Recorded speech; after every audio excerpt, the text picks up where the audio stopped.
Exes and Tea podcast fans. Hi, guys. I'm really excited to be here with you today. And I'm really excited because you guys actually have an opportunity to see my face. Hello.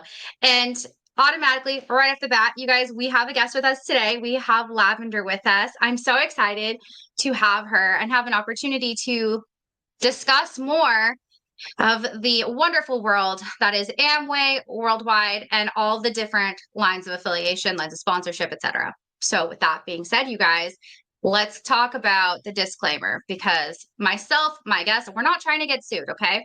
So anybody that we're going to be speaking about today, we're going to be changing names. We're going to be using initials. We're not going to be naming these people. Anybody that I name will be myself personally if I name anybody. But either way, there is no way, shape, or form defaming anybody. Okay, we're here to share stories, opinions based on personal experiences, right? We're allowed to talk about what happened. We're allowed to share information that we have based on what we know, what we've been through. And is it always favorable? No, it's not. But at the same time, if you're a grown person, you can make whatever decision you want. If you want to join these groups, go right ahead. I can't stop you, but I would recommend you listen to somebody like Lavendar who has been through these types of organizations before and at least have a broader scope of what you're going to be entering into. So with that being said, thank you so much, Lavendar. I am so excited to have you here. Yay, happy to be here. Thanks for having me on. Of course, I am really excited because you are a content creator yourself. You are a singer. You have so much going on. And I guess first I have to ask, like, you're how long out of the business? Almost exactly a year. In like a few days, it'll be exactly a year. Wow. So in that year's worth of time, how much have you been able to do versus when you were involved in this organization?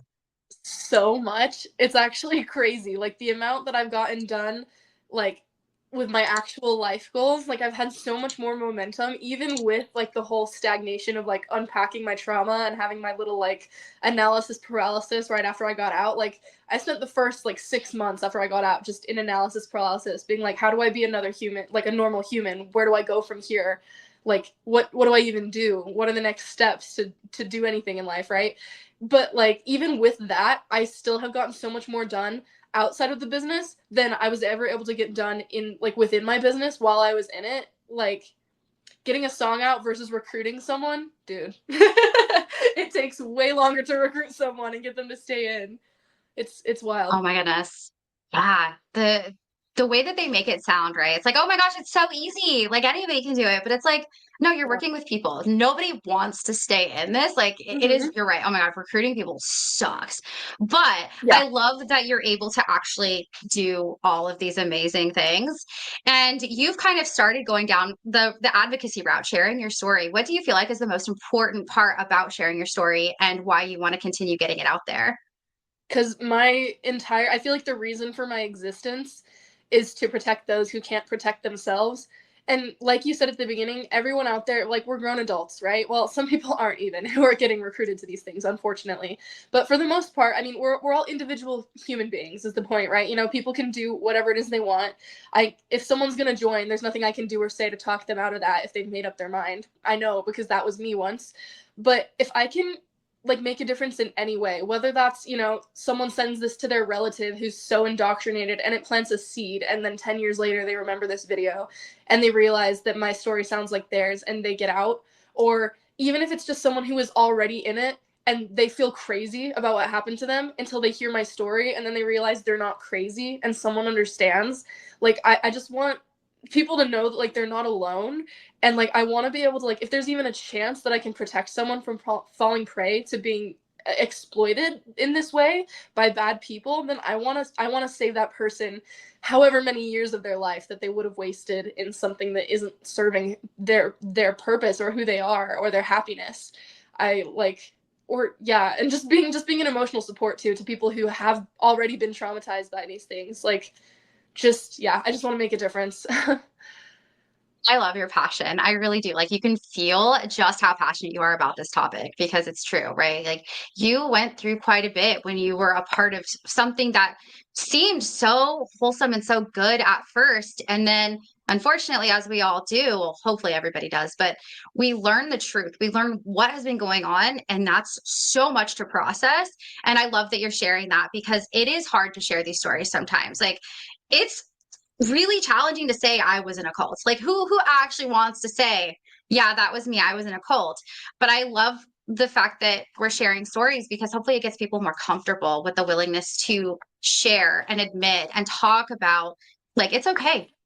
Like, nobody is above a cult. I do not believe that there is a single person on this planet who is above getting involved in something like this, especially if you're caught in a moment of vulnerability. So on that note, how on earth did you get dragged into Worldwide the same way a lot of us did? I was in a really vulnerable place in my life. I was going through, well, processing a lot over the last few couple of years. I had just graduated high school and I didn't really know what I like wanted to do with my life. I was still kind of processing the trauma of like leaving the Mormon church, which I was a part of for 14 years. And then and then right after leaving, I had this huge breakthrough where I finally felt like I found myself for the first time. And then I ended up dating this guy who kind of like pressured me to go back into the Mormon church and gave me this ultimatum. And so I ended up obviously making the wrong decision and, trying to force myself back into that box that I didn't fit into. And then the guy left, of course, broke my heart. So then I had the heartbreak of that, plus like, this whole like feeling like I lost myself again when I thought that like I was finally whole. And so I was just like really trying to find myself again and connect back to my actual beliefs and my actual spirituality and, what served me and made me happy. And I had just graduated high school. It was my dream to be a famous singer songwriter, but the older I got, the more unrealistic that seemed to me. And so I just didn't even want to try because I was like, well, what sets me apart? I'm just another blonde girl with an acoustic guitar who sings like Taylor Swift, right? Like that's so common nowadays. Like what do I have, right? And so I was just lost and I was just hoping for anything, the right answer to come along to give me some type of clarity or direction of where my life was supposed to go from here. So I ended up working at this metaphysical crystal shop. Don't judge me, viewers, because that's kind of along the lines of my beliefs. I identified as Wiccan at the time, and that was like my what felt right to me. And I still do have a lot of those same beliefs, just under a different blueprint, I guess. But so I found my way back to this crystal shop and was like, well, if I'm working in a place that's surrounded by, all this witchy woo-woo stuff, and maybe I'll start to feel more connected to that again. And I didn't. I tried to fill the void with like buying crystals and tarot decks and, the commercialism side of it, which obviously didn't work. And then I ended up meeting this girl who came in as a customer there and would buy crystals pretty frequently. And she was actually the person who introduced me to Worldwide. We became friends first. We exchanged numbers and started calling on a regular basis. And then one day I was just opening up to her because I was having a really hard day, just being like, I don't know what to do with my life. Like, I feel like I'm failing my child self who thought I was going to grow up to be this amazing, cool person who changes the world. And I feel like I'm failing her. I feel like my life is going nowhere and I don't know what to do. I suck with finances. I suck with my spiritual life. I don't know who I am. And I feel like this isn't how my life was supposed to look. And she kind of empathized with me and was like, I know exactly how you feel. I've been there in my life before. But I actually met this amazing couple who introduced me to a life-changing opportunity, and they're helping me with my finances and helping me kind of get my life back on track. I don't know if it would help you at all, but if there's the chance that it could help, I would be willing to talk to them for you and, let them know what you're going through and see if they'd be willing to help you out since you're a friend of mine. And I was like, yeah, that sounds great. How much do they charge? And she was like, well, they actually do this for free out of the kindness of their heart, which is why they're kind of Yeah. picky about who they extend their hand to in this way. But so I can't promise anything, but I'll try my best to get a hold of them for you. And I was like, okay, sweet. I didn't think anything of it. I totally forgot about this because when she said, I can't promise anything, I was like, well, it probably won't happen. And I don't know how much of a difference it would make anyway. But, it's out there. I put it out into the universe at least. And then, lo and behold, a couple days later, she calls me and says that they were interested in helping me out. And then from there, she kind of took me through the whole recruitment process to getting in business, and then later I found out it was worldwide. But I don't know if you want me to tell the whole long story.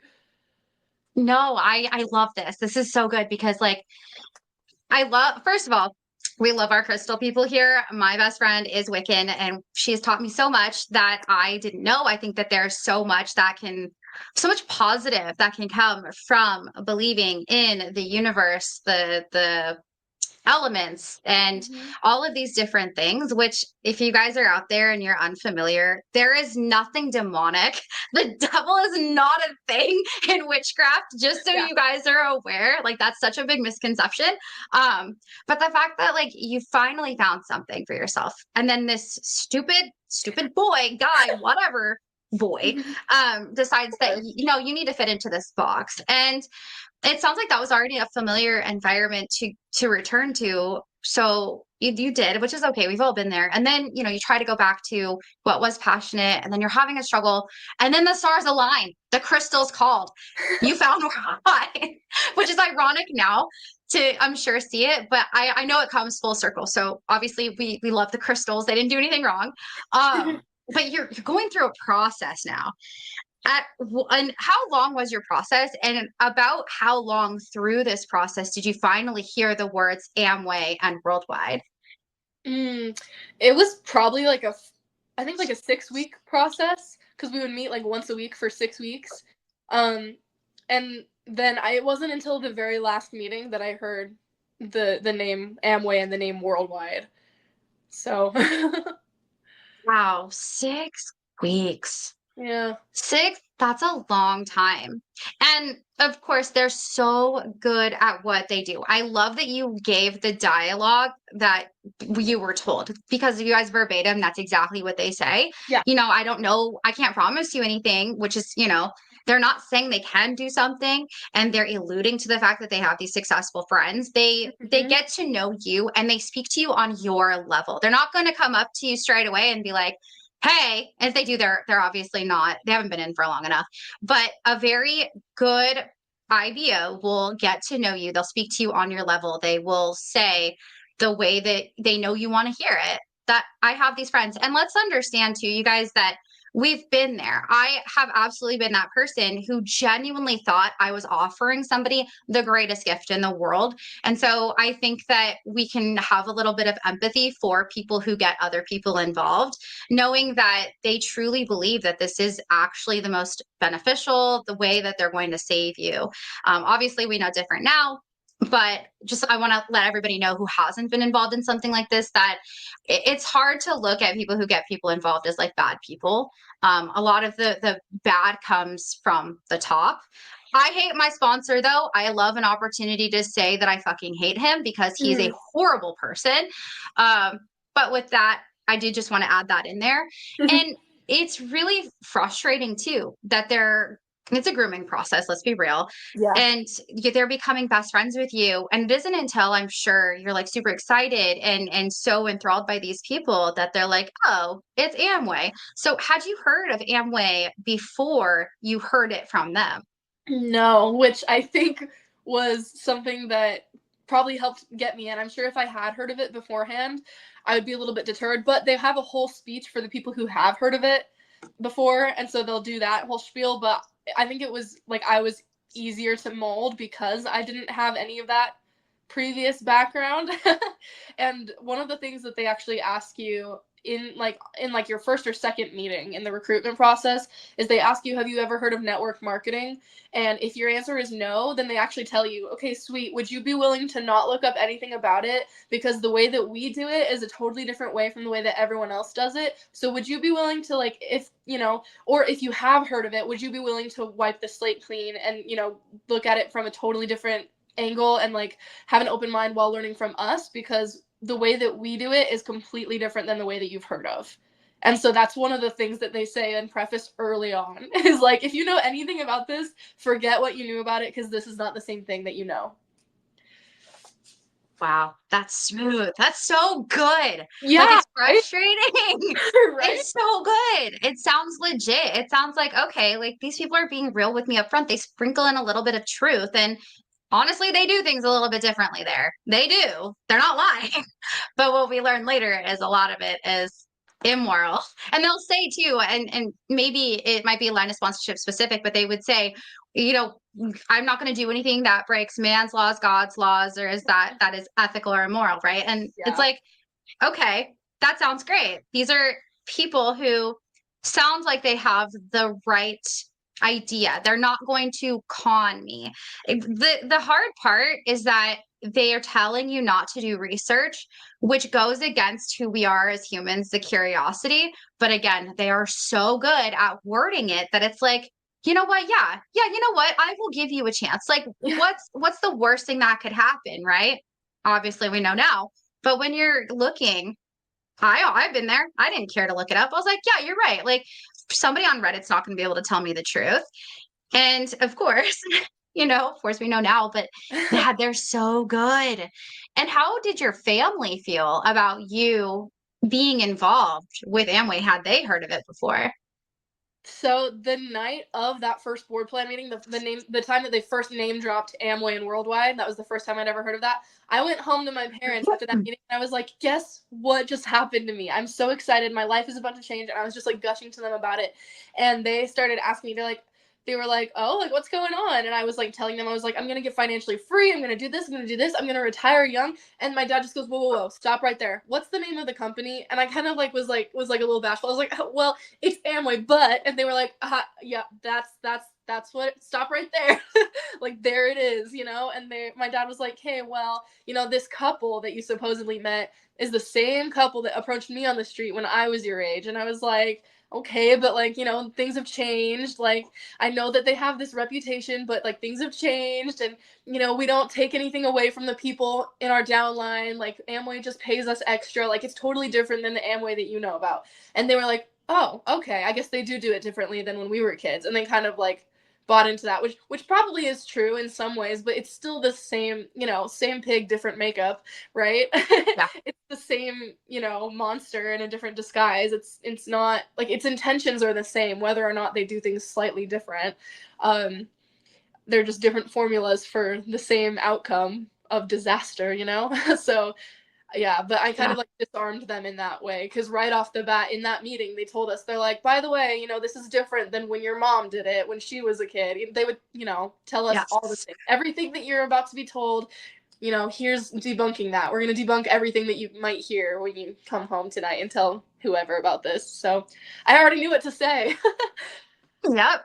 Yep, exactly. It's almost within the first like 20 minutes of a meeting is they will prepare you to already respond to your people. Like they're Mhm. planting that seed of doubt for you, for the people that you know, which is so crazy. But then you're like, oh my God, they were right. They predetermined, they knew what was going to happen. And then it's like, okay, maybe I can trust these people. Maybe it is different, because we don't know different. I wasn't there in the 60s, 70s, 90s when they were quote selling soap door to door. And I remember back in the day, the club owner would call it the four eras because they never talked about the Quick Start era. Quick Start was like pushed to the side. Nobody talked about it. And if you guys aren't familiar with the Quick Start era, the basic knowledge that I have about it is that Amway had this terrible reputation and then they were trying to go online. So they created this other separate entity called Quickstar, which was only available in the US. Amway was still a thing, but it was outside of the US. So when they were recruiting people, they would say, no, it's not Amway because it's not available here. So they had Quickstar. Quickstar was a shit show and they buried it. They didn't talk about it. I'm pretty sure Quickstar also went through a lawsuit. If you guys are out there and you're like really knowledgeable in this Quickstar era, please reach out. I would love to know because it's such an interesting thing. But yeah, they don't talk about it. So they would talk about like the four eras and make it sound like, oh, well, we do things fancy and different now. But like you were saying, it's literally the exact same thing. It just looks a little different now. And if you guys haven't already, check out my episode with the anti-MLM kid. Check out her TikTok. She is the child of an Amway couple. And the way she talks about it is literally the same. And her parents have been in for 50 years. So if like 30 years ago, it was the same concept. Now we just have apps and it's all digital. The manipulation is still the same. But wow, okay, so your parents were already like, okay, we're aware of this company. We know about it, but you were able to kind of make them feel a little bit better. Were Yeah. they like throughout your time in Amway, were they constantly supportive of you, or did they have some skepticisms and try to give you some pushback? No, I think they were really supportive the entire time, but it wasn't always like genuine. I think a lot of times like they saw how indoctrinated I was, and I genuinely think they were afraid of losing the relationship with me and the connection with me because of the way that I talked about it and the way that, I like I aggressively talked about it and the way that I would like cut off friends who disagreed with me or who wouldn't support my business or whatever it was. And how awfully I talked about the IBOs who would quit. Like, oh my God, when my coach Amber quit, I was ruthless, dude. I came home talking smack and I was like, they're so dumb. Like they just committed financial suicide. Like their kids should be like their kids aren't gonna be raised by they're gonna be raised by quitters. Their kids aren't gonna know how to succeed. Like they're gonna think it's okay to give up on your dreams. Like I was just horrible. And like I think that they saw that and I don't think they blamed me either, which bless their hearts. They were so like quiet even though like on the inside their heads were screaming as they were watching me and watching me like destroy myself and like destroy my connections and destroy my relationships and my mental health and like starve myself and not shower, not sleep. Like they were watching me just decline, but they were so supportive, and I think it was because they just genuinely didn't want to lose me. I think that they wanted to have at least some influence over me in any way, and they didn't want to lose the relationship with me by pushing against me because I've always been very rebellious too and very like headstrong in the sense of like if I'm doing something that I'm passionate about and I've made my mind up about it, it doesn't matter what advice my parents give me. I'm just gonna be like, yeah, okay, and like do it anyway. And they've learned that over time. And so they knew nothing they could say would change my mind anyway. And they were like, if even her closest friends can't change her mind about this, then we're just gonna have to smile and nod until she figures it out. And so they were so patient and so like they were supported. They bought a ton of my products whether they were good or not, and they just kind of like bit their tongue until the very end. And then when I left, they were like, oh my God, thank God, we were so worried about you, we're so glad you figured it out. But yeah, they didn't say anything the entire time. They just kind of smiled and nodded. Yeah. Wow. I love that though, because they wanted to preserve their relationship and Mm-hmm. they were very careful with how they were going to respond to things. And I really do. I love that because yes, it's sad that there are people out there who don't have relationships with their family members as a result of this business.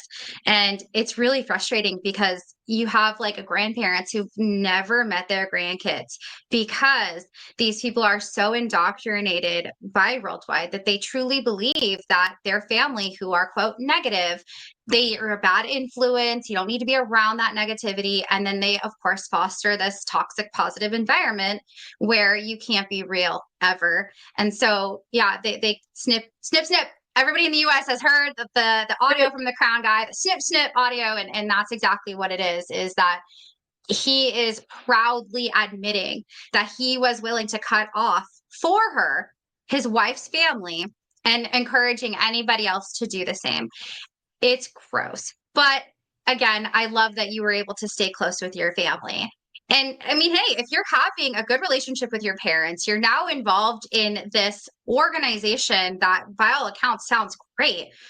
I'm guessing you had a very good experience at first. What was your honeymoon phase like, and about how long do you think it lasted?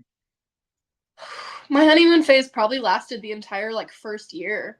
It was really, really long. I was so grateful for what I thought this was. Like I remember I don't know if you or the viewers are familiar with the app Communicate. I'm guessing you are. Yes. So for the viewers who might not know, Communicate was like our little voicemail app that we would use to send. We were required to send at least one message to our upline a day over voice chat, but you were supposed to tell them like everything. Like you were required to at least send one, but you were encouraged to send like all the time. Like they wanted to know every detail of your life because you had to consult them before you made any major life decision. And so I just remember sending gratitude cates like all the time, and I was like sobbing in these cates. Like I was just like in tears, like, I'm so grateful for you guys, and I can't believe that someone would love me this much to give me this opportunity and to believe in me and to pour into me and, you know, like, want me to succeed free of charge, no ulterior motives, all those things that I thought. And I felt like I finally had a family. Like, I wasn't super close to my family growing up. I was really rebellious, and I was the oldest, so my mom was still kind of like figuring out how to parent, especially since I'm nothing like her. So she was trying to parent me the way that she wanted to be parented, but it was just not working for me. So I really Yeah. struggled with having a relationship with my family all my life. I felt like the black sheep. I was the only person who left the church in my family. Like, and you know, I felt like friends always came and went, and like I never really had like a solid group. I just never felt like I found my people, like, of just, you know, who understood me and were on the same page.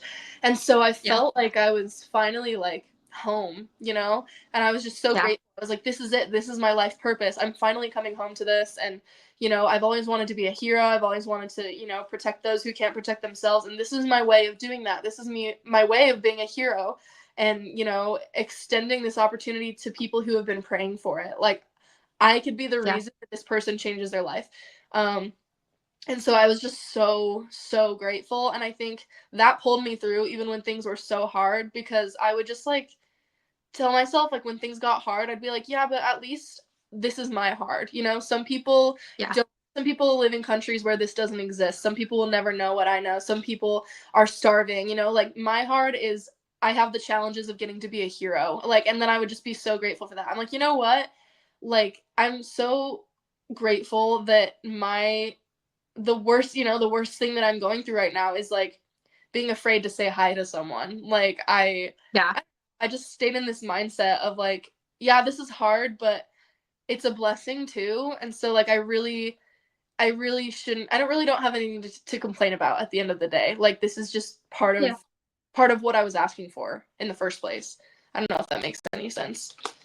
Absolutely, it does. I love it. It's so it is. I think it's important for people to hear the positives too, because obviously, like, we have so many negatives to talk about, but it wasn't always like that. It was a very fantastic environment to be in. I am so right there with you. I love that you're talking about the gratitude, Kates, too. I don't feel like that's something I've ever talked about before. Yeah. If you guys are not familiar, so yeah, we have communicate, which is so interesting to think about now. But we had to send an update every single day. That was a part of being core, change, or remain employed. Mhm. Those were the things you had to do every single day. There were like 10 steps. But Kate was one of them, and it got to a point where you really did just want to send the Kate, because you would send multiple at Yep. some point. Like, you just get to the point where you're like, I may have sent my daily Kate already, but I'm so happy about this. And it's so true. You do. And you can tell how passionate you were. Like, this was something that it sounds like you were like, no, I can use this to help other people. Like, I do not get the sense that there was any sort of selfishness from you whatsoever. And I love that, because like, and that's where they get people, is the people who have those big hearts, who are like, I've been through some shit. I want to help other people who've been through some shit. Like, I want to help people find their people. And like, I kind of want to cry, because I totally feel where you're coming from, where it's like, I've never had like a sense of community, and Yeah. they did. They created that. And honestly, I feel like that's sometimes why it's hard for people to leave, is because, like you talked about before, you're cutting out other people as well. And it's unintentional. It's not like you cut out your best friend of however many years because they're a horrible person.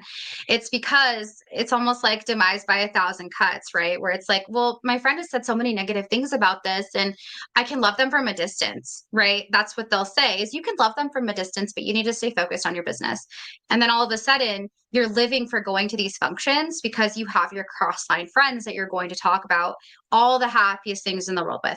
Such a great environment. I cannot stress that enough. And through this time, I actually wanted to ask a couple of things, because you were in fairly recently. You Yeah. had said you left about a year ago, and there were some things, you guys, that are different. If you guys are like me and are one of the, I guess I can consider myself a little bit of an OG, because it's been about 5, 6 years since I've been involved, and there have been so many changes logistically, which is crazy. So let's talk about the apps for a minute. So from my understanding, what you were telling me is that for the first year, you are not paying for the apps or the functions. Is that right? Correct. Wow. Okay. So your first year of all these memberships are free.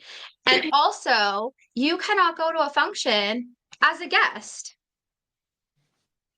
Is that Yeah. correct? Yeah, no, you can't. If you're a guest, you can't go to, well, you can go to the local ones, but not the major ones. Yeah. Okay. Yeah. Which, again, if you guys are like me and were in a while ago, that's so crazy. We were always told, get people here, get them.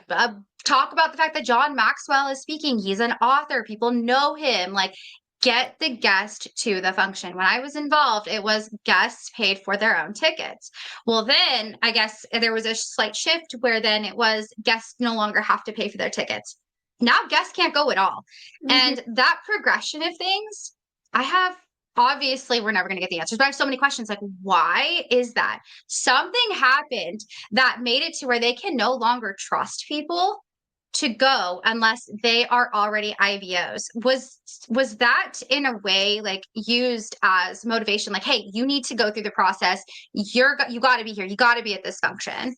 Yeah, actually, they would, like, if there was one coming up, they'd be like, we encourage you to join because this thing is coming up and it's going to be life-changing and we want you to be there. We don't want you to miss this life-changing opportunity.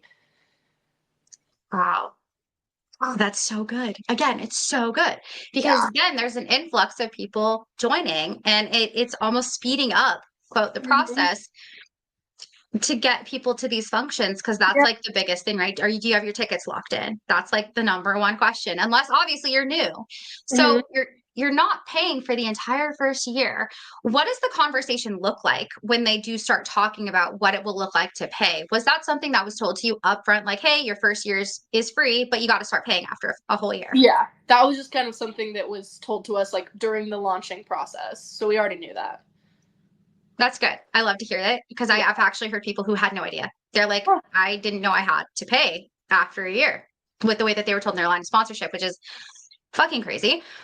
But I love that. I'll give them credit where credit is due. When you can be honest, we love it. So through this year, like, that's crazy, especially knowing now that they're getting paid from the tools, which I'm guessing through this time they never told you about. wait, sorry, say that one more time. No, it's okay. That they were getting paid from the tools. That's where their Oh, money yeah, was yeah, yeah. coming from. Was Yes, that ever sorry. disclosed Like, to you? I was out for a split second. You're totally fine. Yeah, no. So they told us that, like, they didn't tell us platinums and above got paid from the tools. They told us that diamonds got paid from the tools. So they were basically, and they kind of used that as motivation too for when we were like, trying to strive for diamond. They were like, Yeah. remember, like, once you go diamond, then you get to own a part of this, and so that's why you shouldn't buy your books from your local bookstore even though they're cheaper.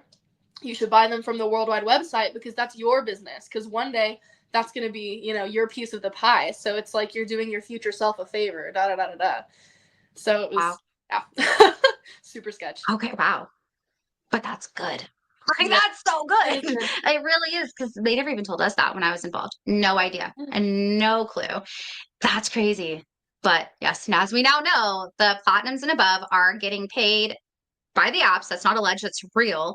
It's also in the terms and conditions for Communicate and the Worldwide app. If you guys are curious, I actually have them. I can post them. But it's a real thing. And not only that, they're getting paid to speak as well, which of course they tell you these so and so, your upline is here by the goodness of their heart, taking time away from their family. They're not out building their wit, they're helping you build your wit. But then it's like, okay, great. And then you find out, oh shit, they really are paid speakers. That's frustrating. But Yeah. again, it doesn't surprise me that they're not super open about that. And during this time, so we're not paying for apps. So you're paying for pretty much just Ditto. What was the Yeah. Ditto requirement for you? We had to have 60% VCS. So verified. Okay. Yeah. Wow. And what was the PV amount that you were supposed to have?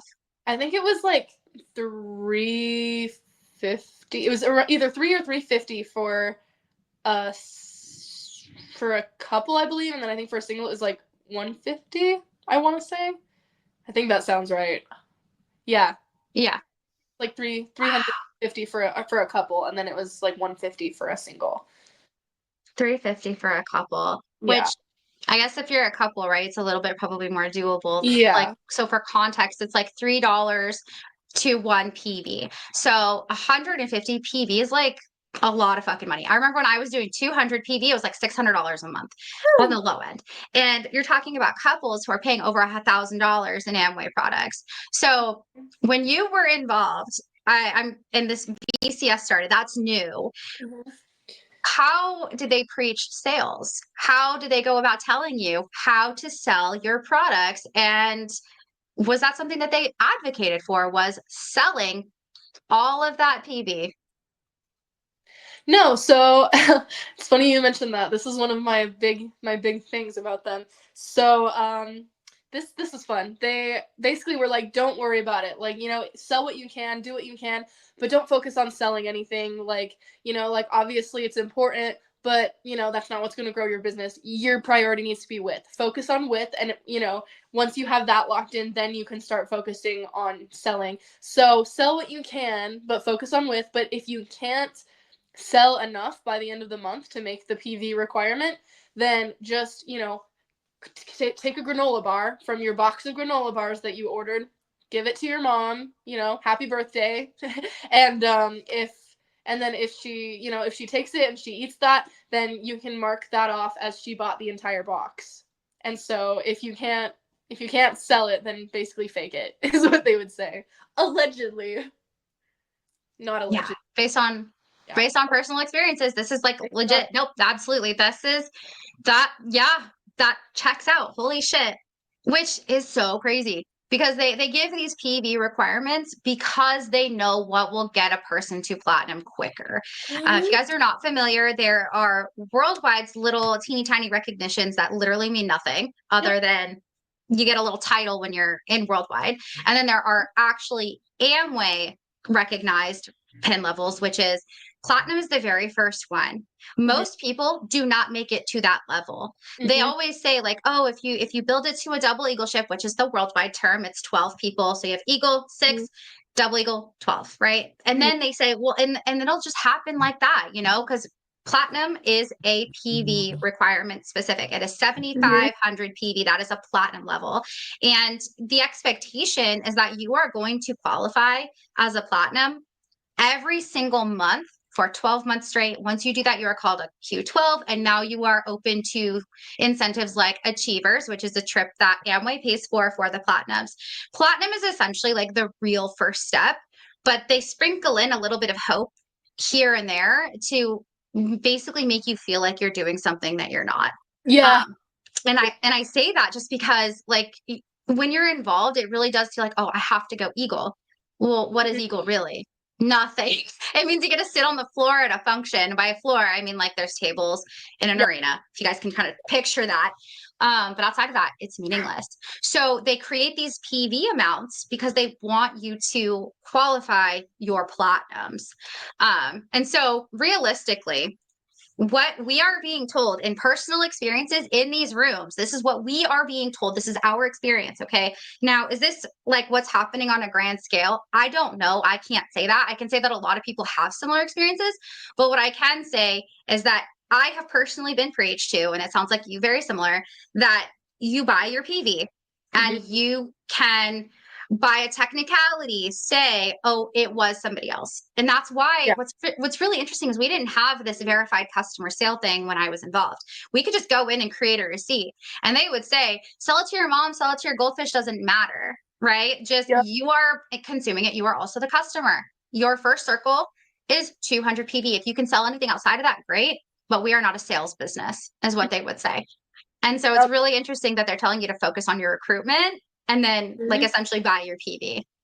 Yeah. That's so crazy. Did you like meet your ditto requirements every month? And was that creating a financial hardship for you? I was meeting them by technicality. Like, I mean, I was meeting the ditto requirements, but I wasn't like selling them, like I was selling them. Yeah. So I wasn't actually really selling products at all. I was like, there was a couple times here and there that I did, but I did meet the actual like ditto requirement itself every month. And I mean, it depends on the job that I had. Like, I switched jobs around a lot while I was in Worldwide, trying to find like the best thing to support my business building. At some point, I ended up at a factory where I was I was working like 12-hour shifts, which they didn't love, but like I was making a ton of money. And so I actually went over my requirement. At some point I was doing the 350 PV instead of the 150 PV. Wow. Spending like anything left over after, which I didn't have bills because I had moved back into my mom's house at this point to, better support my business. So I had no rent, I had no car payments, I didn't have anything like that. I had Yeah. zero bills, and I was just making tons of money from this job. And so I literally spent almost my entire paycheck. Like, I mean, I would buy my own groceries because I'm vegan and the rest of my family isn't. So I would buy my own groceries, which for me at the time was like $50 a month. So outside of that, and then like the occasional like, coffee or whatever for, if I wanted to spoil myself, I don't know, then I would, and again, I wasn't going to like movies or anything. I wasn't spending money on normal people things. I wasn't doing activities because they told me not to. So almost my entire paycheck every single month just went to my Ditto. And I had so much product, I didn't even know what to do with it, even after I gave half of it away. Like, it was kind of wild. Wow. Wow. That's like thousands of Yeah, dollars in thousands. product, you guys. Yeah. Like, that's a lot. Mhm. But also their products are super fucking expensive. So it's Yeah. not as much as you guys think, but it's still a No. lot. Like, Yeah. and it's a lot of money. And It I is. can imagine when you're going above and beyond, were you receiving like just all of the accolades? Like, look at Lavendar. She's out here doing it. Why can't you? Kind of a thing. Absolutely. And I think that's part of what prolonged my honeymoon phase for so long too, was because like every time it got really rough for me mentally, I would just like, because I was going so above and beyond and I was just straining myself to like do more than I even needed to. Like every time I would go back to that board plan setting, J and K, my upline emeralds, would like just sit there and praise me like the entire meeting. They're like, "Oh my gosh, we love Lavendar. Everyone should be more like Lavendar. Lavendar's going platinum next. We're so proud of her. I see myself in her. I learn from her and I'm the mentor. Like I wish like I look up to her and I wish I was more like her even though I'm ahead of her in rank. Like just in a matter of time she's going to surpass me and I look at all of our platinums at the major functions and I just see her in all of them." And like they would just say all these things constantly and just like gush and gush and gush about me, especially when I was really doing bad mentally and I just was like had one foot out the door. They would just up those accolades and be like, "Oh man, you're like a goddess." Like they would just tell me whatever I needed to hear to get that high and get that buzz and feel like I was important and that I was going to be successful and that I was worthy in the eyes of my upline, especially Jay, because I revered that man like a god. It was so bad. I wanted to be like him so bad. And this is like off topic, but none of the things that he like claimed about himself that made him so great in my eyes were even true anyway, because he's a pathological liar. So he would, make That's himself so look sad. like he's this amazing human being when he wasn't. He wasn't being honest about anything. So, but yeah, that's the long answer. Wow. Oh no, it's so true. It's so true. And like you said, it felt so good because you're going. I mean, obviously we all go through shit outside of the business, right? And when those things happen, we can't really talk about it there. We have to be Mhm. constantly positive. I mean, we Yeah. can go negative to our upline, sure, but their answer is always just build your business. It'll all work out in the end. And Yeah. again, with that toxic positivity, right? And they're love bombing the shit out of you. And when you're going through it, shit feels good. It feels so good to finally hear from somebody, I am doing well, Yeah. and you just want to keep getting it. It's almost like a high. Like, I just want my upline's attention because One more we hit. all get to that point. Yeah. It's so fun. Like, and then you get to go to incentives. It's like you want to be around the association. Guys, do this because then you'll get to go hang out and go to a Hmm. party with your upline or whatever, right? Like, Yeah. it's so good. And I empathize so much because again, I get it. And at what point did you start to see red flags in everything that was once so good around you? It was towards the like the middle-ish endish of my second year. I was like, after I had been doing everything right, going above and beyond for so long, and I was getting all the praise, I was getting all the accolades, but I was looking around me and I was like, these people are telling me I'm about to go platinum, but I'm not. Like, I don't even have an eagle ship. Like I'm doing everything they're asking. I'm building the business. I'm talking to 10 people every single day. I'm dropping the message on 10 people, even if that means staying up until 1 in the morning and harassing strangers at Walmart. Like I'm doing what I need to do.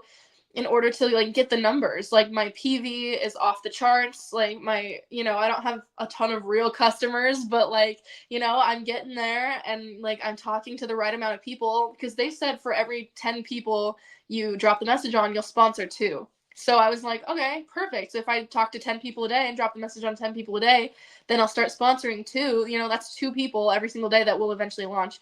That wasn't happening like they promised.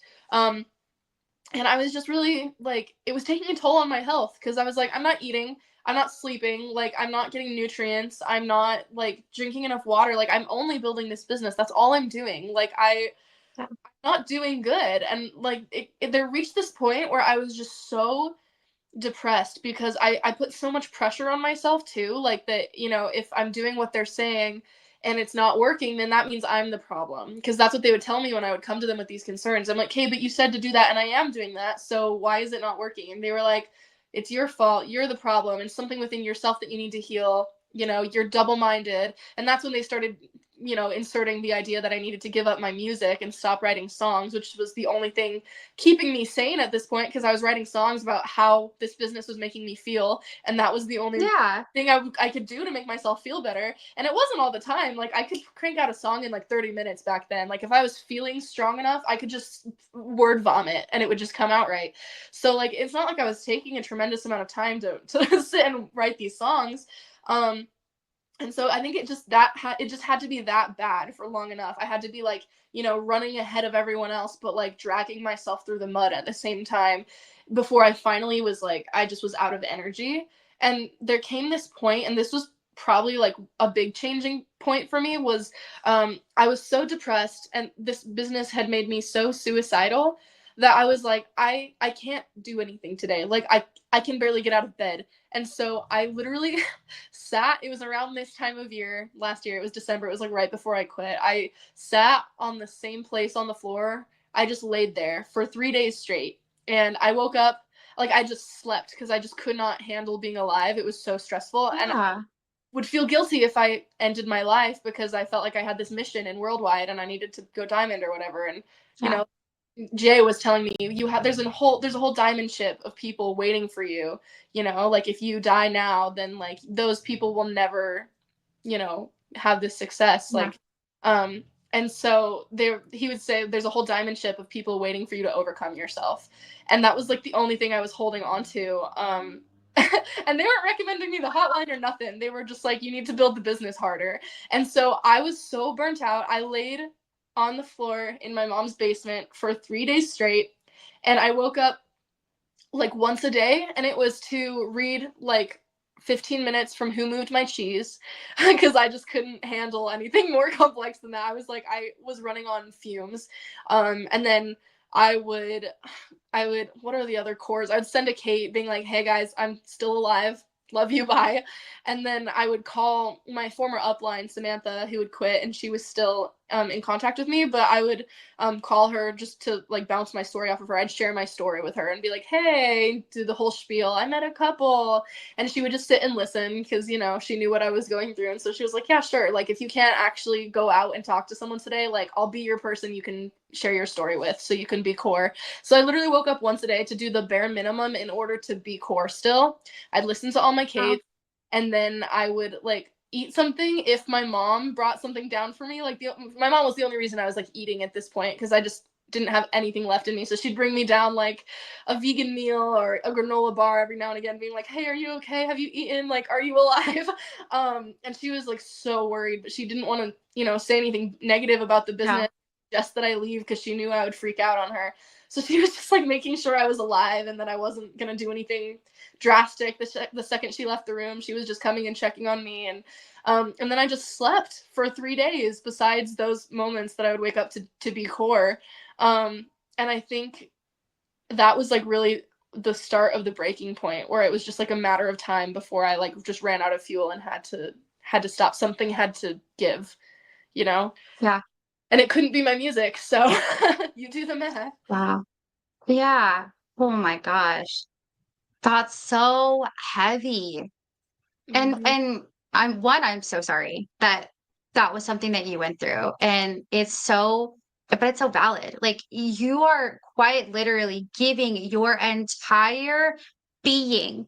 Not only do you get to not be an individual, you can't go out and do the things you want. You probably can't worship the way that you want to. You are not sleeping, you're not eating. All your focus is on this business. And you went to your upline for help. You went to your upline for help.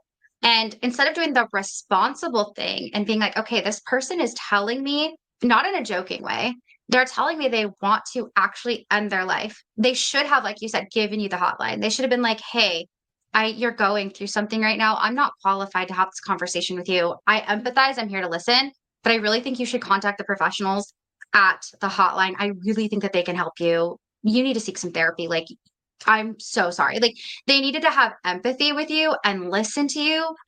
And all they did was say, just go build your business, as if that's somehow going to help you, when that's quite literally what is actually killing you inside, is the fact that you're giving your all and it's not giving back. And that Hmm. is so like traumatic. And like, I'm so sad for you because I see it. And it's like when you run yourself ragged too, I'm sure you also just needed, your body was like, I need to sleep. Like, I Yeah. have to catch up on literally 2 years worth of no sleep. Yeah. And not only that, you're like, you're giving up your personhood as well. Like, did you even feel like Lavender anymore? Did you even feel like you could be you? No, I didn't. And towards the end, I started like seeing this guy too, who's my ex now. But at the time, like we were seeing each other, and he was telling me, he was like, I don't even like, you're just an Amway robot. He was like, you have the same personality as everyone else in Amway, and it's just like really unattractive. Like, I feel like you have no individuality, you have no personality. And and like people would tell me that, and I was like, no, you just have a shit mindset. Next. But it's funny that you mentioned that they should be telling me to go to therapy at some point. So I had been going to therapy for the first like year and a half of being in business, and they they told me to stop going to therapy after a certain point because my therapist, I was like confiding in her about these things that I was feeling. I was like, I'm running on fumes. Like, yeah, I know that I need to do this. The weight of the world is on my shoulders. I have this responsibility. I have to save people. I have to save the world. I have to be a hero, but this is killing me. And I was just like confiding her about all this. And she straight up was like, this is not a positive organization. I don't like the way that your mentors are teaching you. This is, corrupt. This is, like not, Yeah. this is unhealthy. You need to set boundaries with them. Like they don't know what they're talking about. Like they shouldn't be telling you to sacrifice your health. That's really fucked up. And like, are you sure this is an organization you even want to be a part of?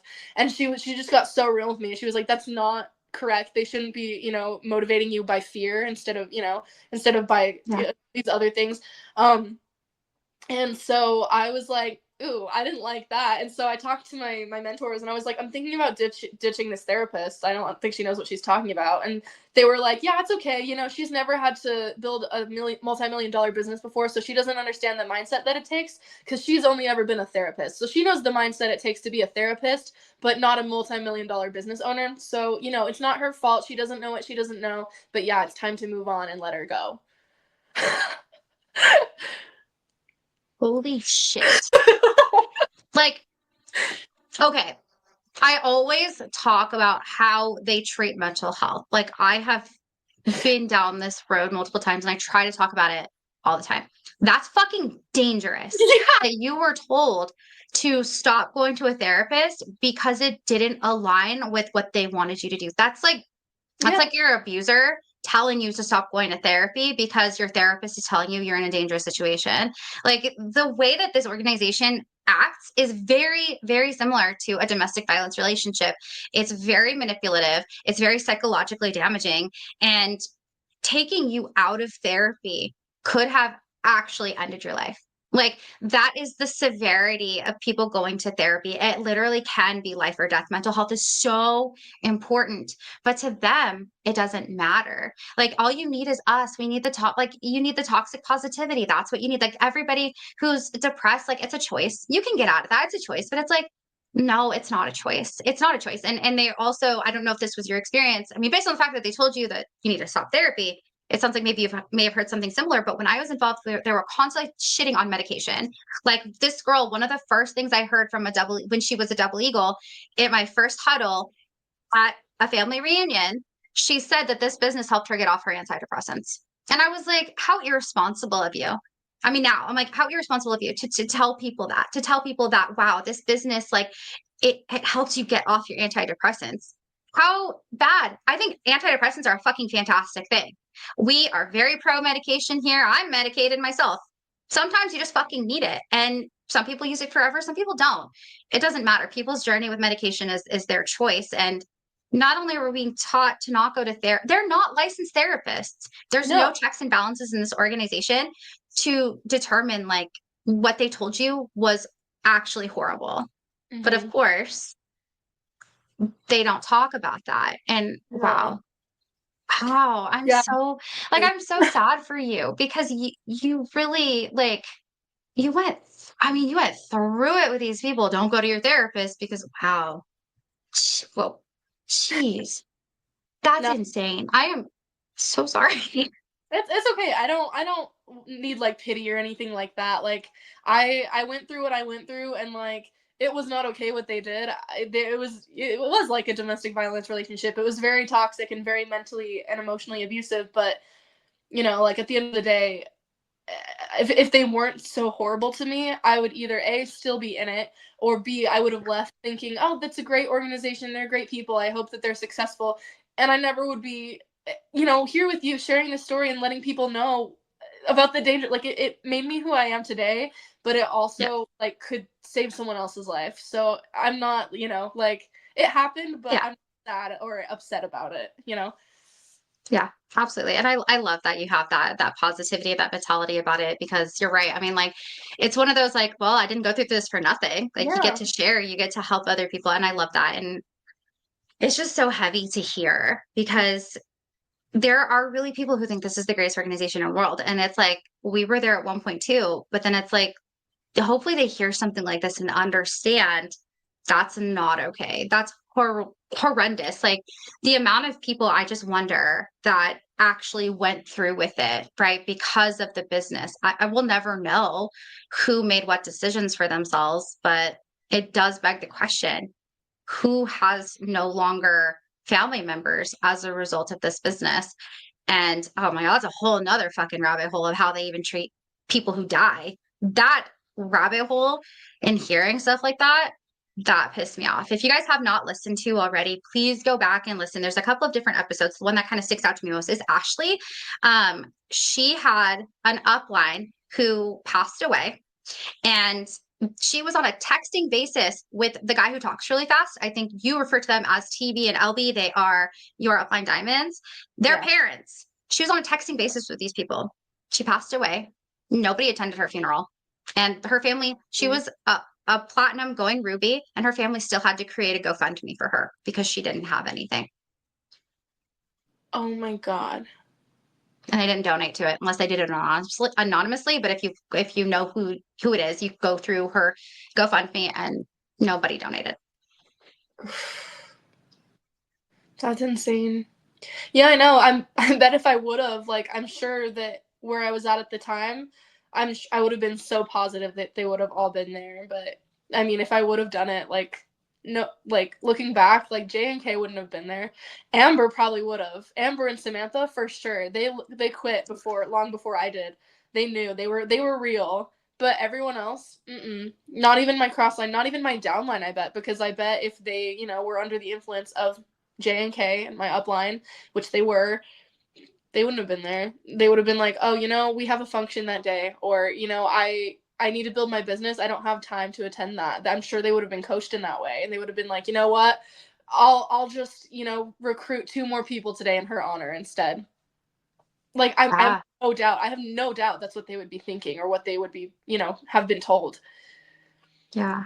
Wow. And that's so sad. I mean, one, I'm so glad that you're still here with us Yeah. because the world needs a Lavender and her story and her music. Because you can say all blonde girls are like Taylor Swift. I disagree. I think everybody has a uniqueness about them. And I think that you have what it takes to do what you actually want to do. And you don't need these toxic ass people. But I'm so glad that you're here because there's so much, and there was guilt put on you too. Oh, but there's so many people waiting for you. Yeah, Oh they give God, you a these people God are complex, especially horrible.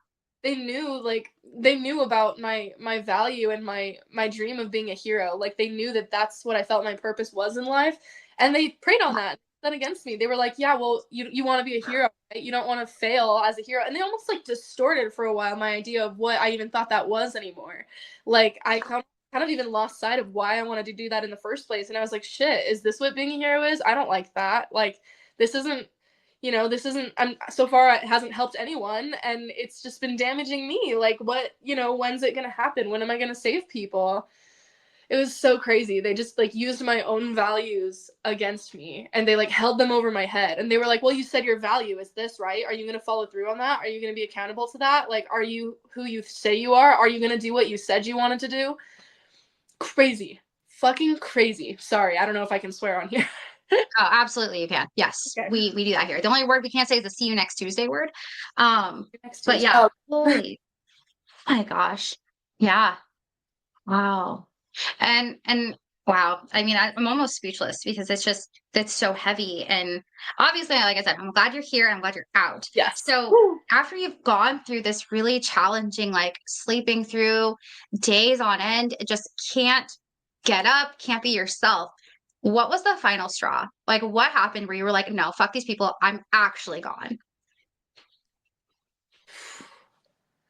Gosh, I it might have been the music thing, honestly. I think like cuz I had gone back and forth for so long.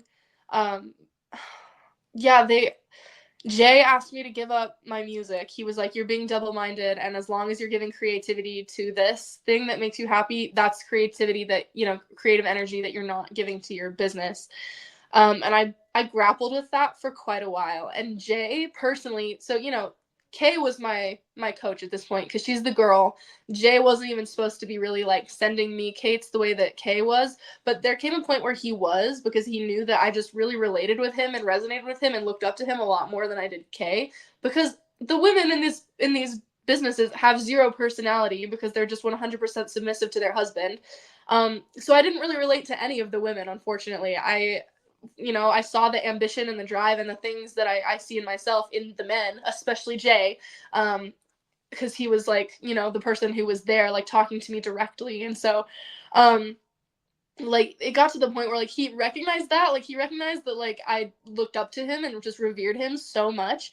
So it got to the point where like he would send me Kate's like first thing in the morning, like, "Hey, just wanted to let you know that I woke up and my first thought was about you, and I just got this revelation from God saying that like you're gonna be the biggest influence this organization has ever seen.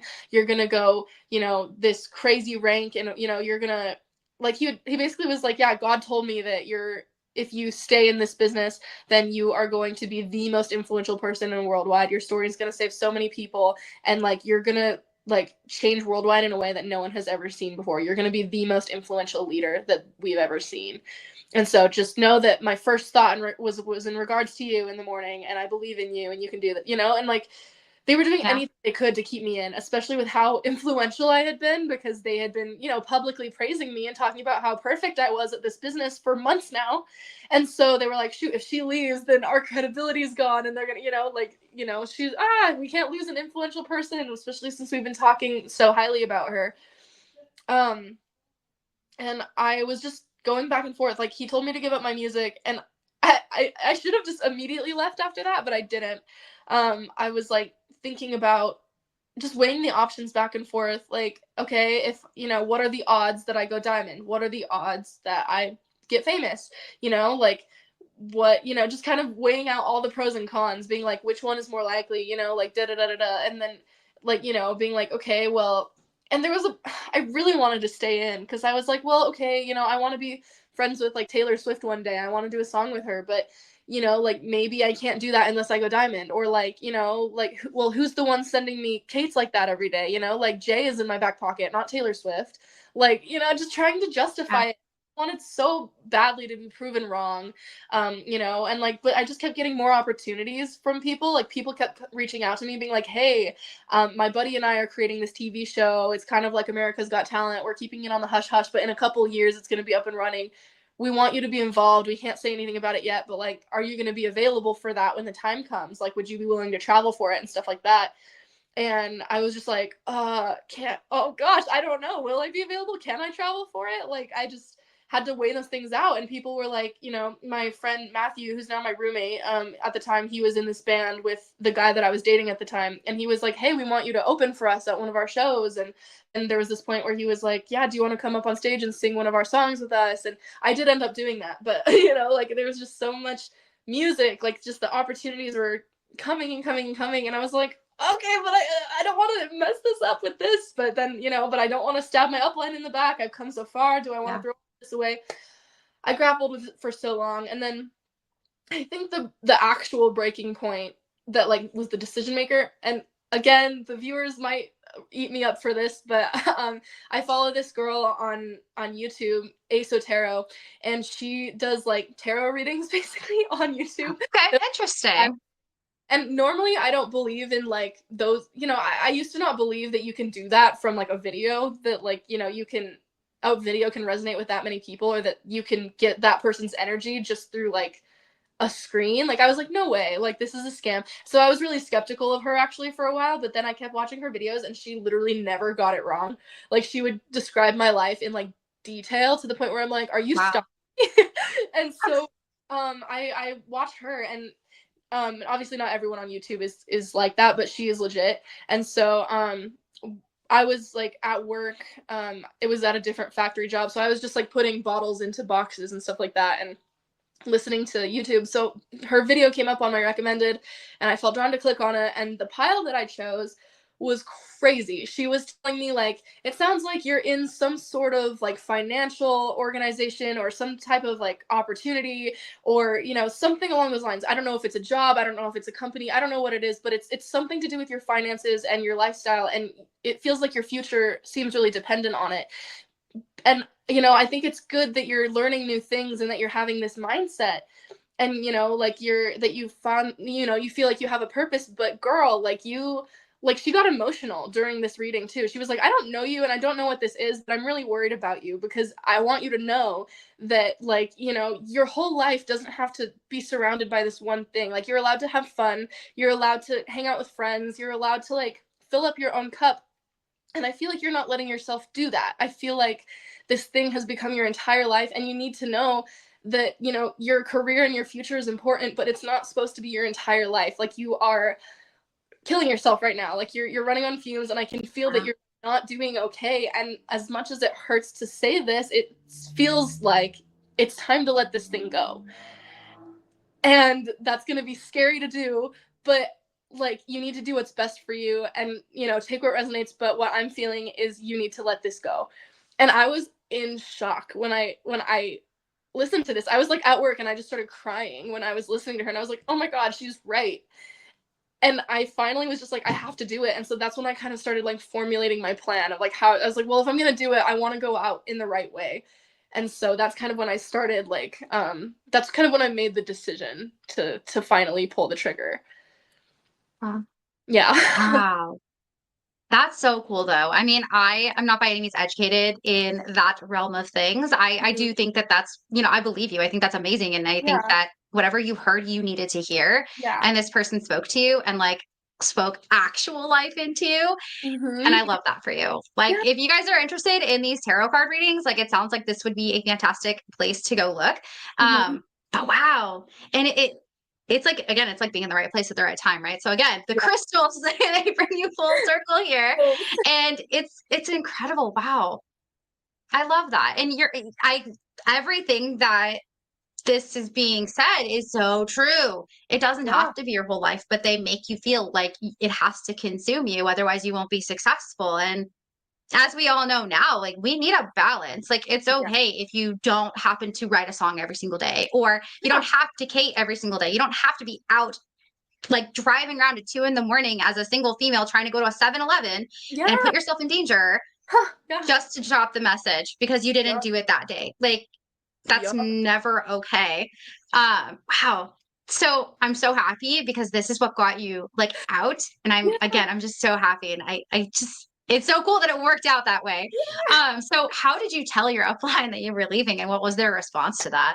Oh, this is the juiciest part. Okay. I love it. So this was also the most part, so if you can believe it, of this whole experience was leaving. So, God, and I was so in war with myself. I was like, I might regret this for the rest of my life, but I'm not doing good, and I can't know if I don't try. So I gotta, I'm gonna take this sign and I'm gonna run with it and hope that it's for the best. I'm just gonna put faith in the universe. And okay, so I wanted Yeah. to tell M and KT that like I wanted to tell them personally that I was leaving because they were my diamonds, and I really just didn't want everyone to hear it from J and K, because I knew that that's probably what was going to happen, because I had seen people leave before, and it's always from J and K. They always tell it, and they always tell it their way, and I'm like, I don't want that. Like, I don't want people to think I just up and left and abandoned them, because that's how I felt when Amber left. Come to find out, J and K would not let her talk to any of us personally, but I didn't know that at Of the time. course. I just thought she was being selfish and just didn't want to like you have to like tell all of us. And so I was like, I don't want that to happen. Like, if I'm gonna leave, I want to go with grace, and I want to go with gratitude, and I want to let them know that like I'm not just abandoning them. It's not that I don't believe in the cause or the organization. It's not that I lost my dream.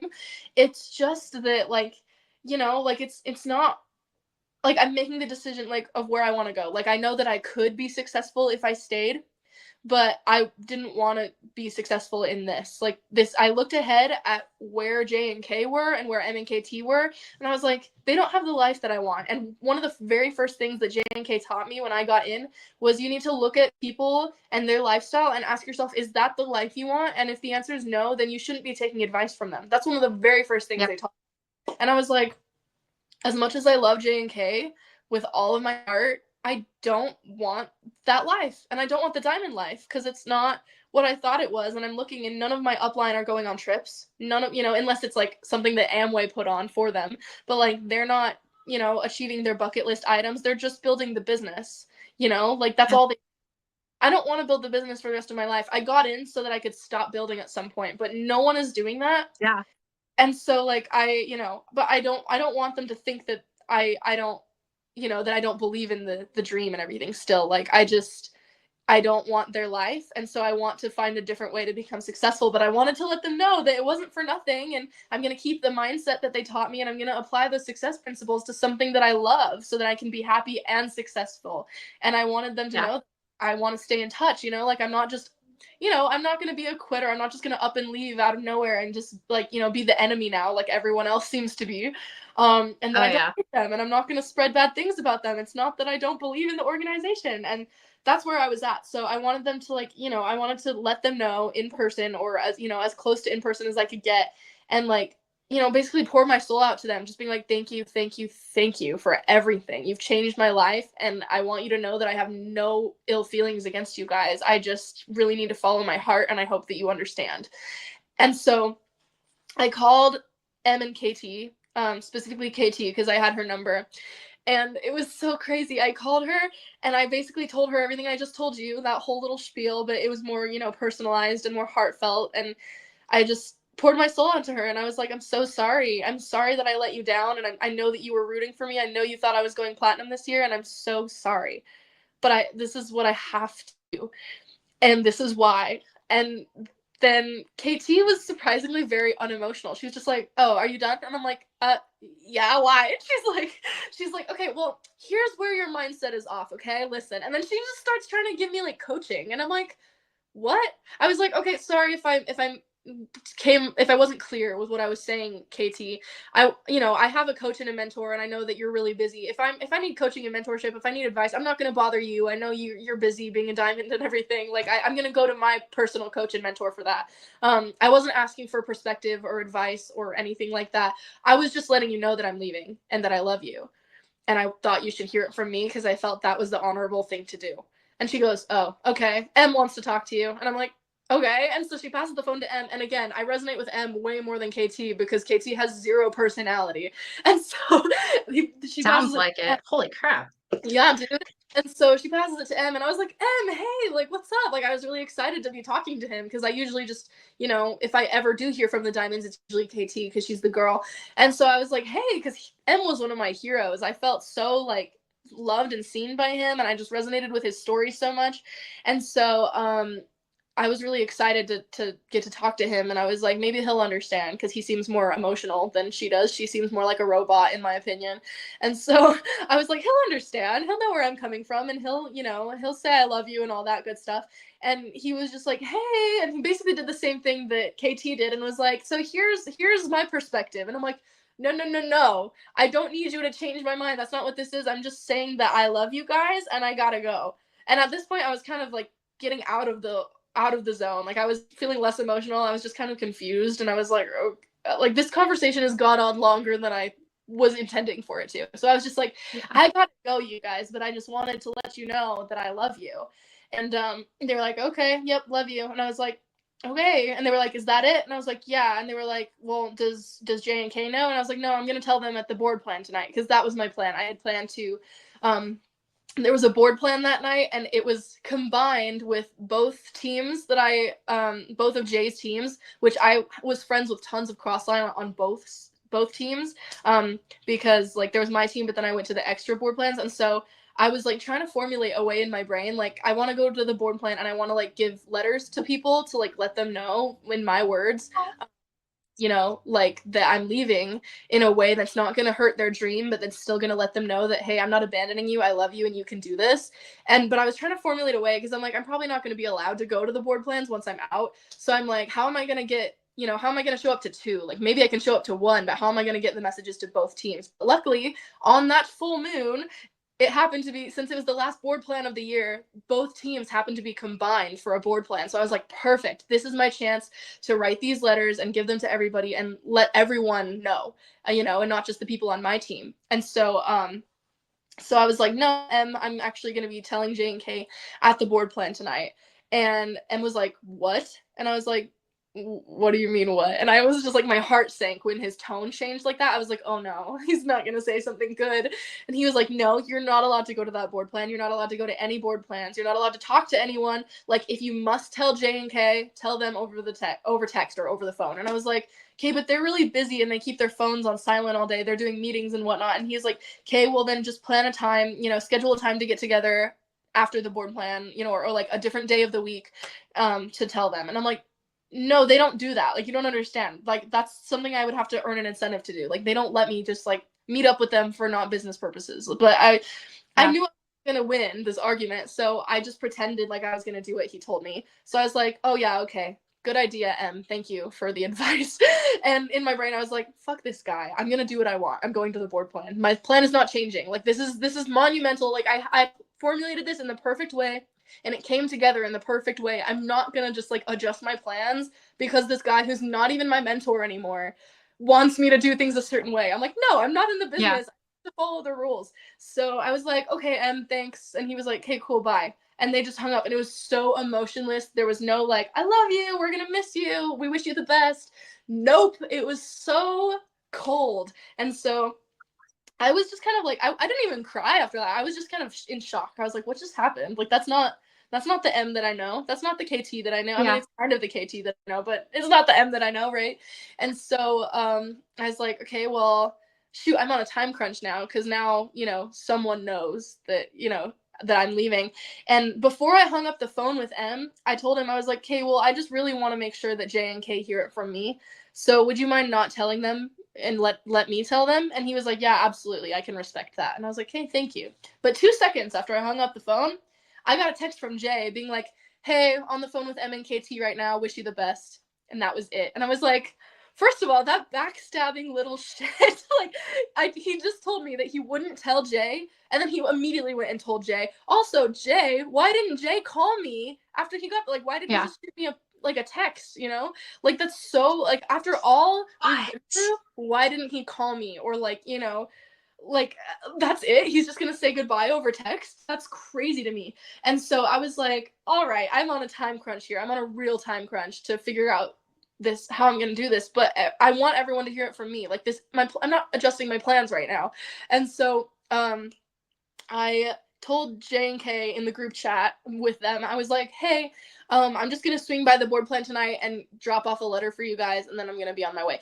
Kay liked it, so I was like, okay, there's no conflict here. They seem to be cool with it. Like, they both read hearted it. So I was like, okay, cool. They know I'm gonna be there, so we're good.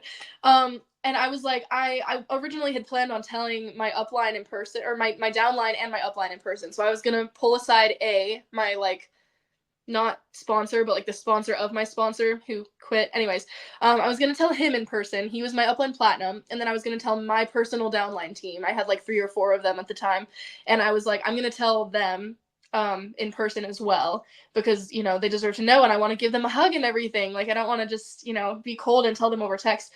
But I was like, I'm not gonna have time to do that now. I'm gonna have to make a really quick appearance at that board plan and then dip out before J and K get there, basically. And so I went to the board plan, and as I was driving down there, I called all of my downline on the phone, and I basically told them everything I had planned to tell them in person, but I said it on the phone, and it was like more personalized. And I was like, hey, I wanted you to hear this from me. This is what's happening. This is why. I'm not going to go into details because I don't want to, like, you don't need to know my reasons. I don't want to plant seeds of doubt in your brain because it's a personal thing. I want you to succeed, but I want you to know I'm not abandoning you. I love you. I'm always in your corner if you need anything, and I know you can go diamond. Like, don't ever let anyone tell you otherwise. Like, I'm still with you in spirit, and I know that J and K might say some things about me, but I want you to know that I would never want you to fail. I never want the worst for you. I only want the best for you, and that has not changed, and that will never change. And I Yeah. called them all, and I told them these things, and I told them, I was like, hey, I have like a letter for you. I spent a long time writing it. I'm just going to hand it to you at the board plan. I'm not going to be very long, and then I'm going to leave. And they were like, okay, thank you for telling us. They were really sweet about it. They were like, you know what? We trust you. Like, we know you. We know you're a good person. And if you, and I'm not going to try to talk you out of it, because I know you're intelligent. And if even someone as hardworking and hardcore about this as you is planning on leaving, then I know that you've been thinking about it for a long time, and I know that you have good reasons. And so I trust you. And I was like, thank you. And so I called them all, and told them, we kind of had that conversation. And then I got to the board plan, and mind you, I spent I wrote these letters over the course of like days, because I spent a couple hours on each individual one, because they were personalized. They weren't just like copied and pasted. Oh. And so, and obviously I didn't have enough time to write letters for everyone, because obviously there was a lot of cross-line people who I didn't know as well, and who I just didn't have much to say other than like, you got this. Like, we just didn't know each other as well. But to the people who I did know really, really well, I wrote like personalized letters for all of them. So I walked into the board plan, and I was so nervous, and I just started handing, and luckily this was like right after Christmas. And so I was like, I have an excuse to be handing out letters right now. So I just told everyone, this is a Christmas card. Hey, Merry Christmas. I made you a Christmas card. And everyone was like, sweet. Cause I did that the year before too. When I first got in, I made all my cross line Yeah. like Christmas cards. So it was just normal for me. And so, they were like, oh, that's so sweet. And they just, pocketed them and went about talking. And I remember giving like the biggest hugs, and like just the most sincere I love yous to everybody. There was this couple that was like, don't touch us, we have COVID. And I was like, get in here. I was like, I'm hugging you, I don't care. And I'm like, just giving all these out. And then I found my upline platinum, who I still wanted to tell in person. So I pulled him aside, and I was like, hey, can I talk to you? It's really important. He was like, yeah, sure. And I hate this man so much. He's such scum, and yeah, I hate him. Anyways, but he's so fake. He pulled me into this room, like off to the side, and was like, "Am I gonna need to sit down for this?" And I'm like, "Yeah, probably. You're gonna need to sit down for it." And I basically gave him the spiel that I gave M and KT, like, I'm leaving. This is why, but I don't hate the organization. I haven't lost my dream. I love you guys. I want to stay in touch. I'm gonna be your customer. I'm not going anywhere. And this is, it's hard that I had to choose between two good things. I was kind of between a rock and a hard place, but at the end of the day, one of these things feeds my soul and the other doesn't. And I hope you understand, and I hope you can forgive me for letting you down. And he just didn't break his little facade at all. He was just like, oh, okay, cool. Well, just make sure to not get jaded, okay? And I was like, and in that exact voice, by the way, he does this stupid little showman voice all the time that drives me insane. And I was like, yeah, why would I get jaded? Like, I love you guys. I just told you, like, I'm going to be your customer. Like, what are you worried about? And he's like, well, a lot of people leave, and they say they're going to stay in touch, and, they just never do. And so I hope you do stay in touch. And I was like, well, yeah, I'm not planning on not staying in touch. That's a weird thing to say, but okay.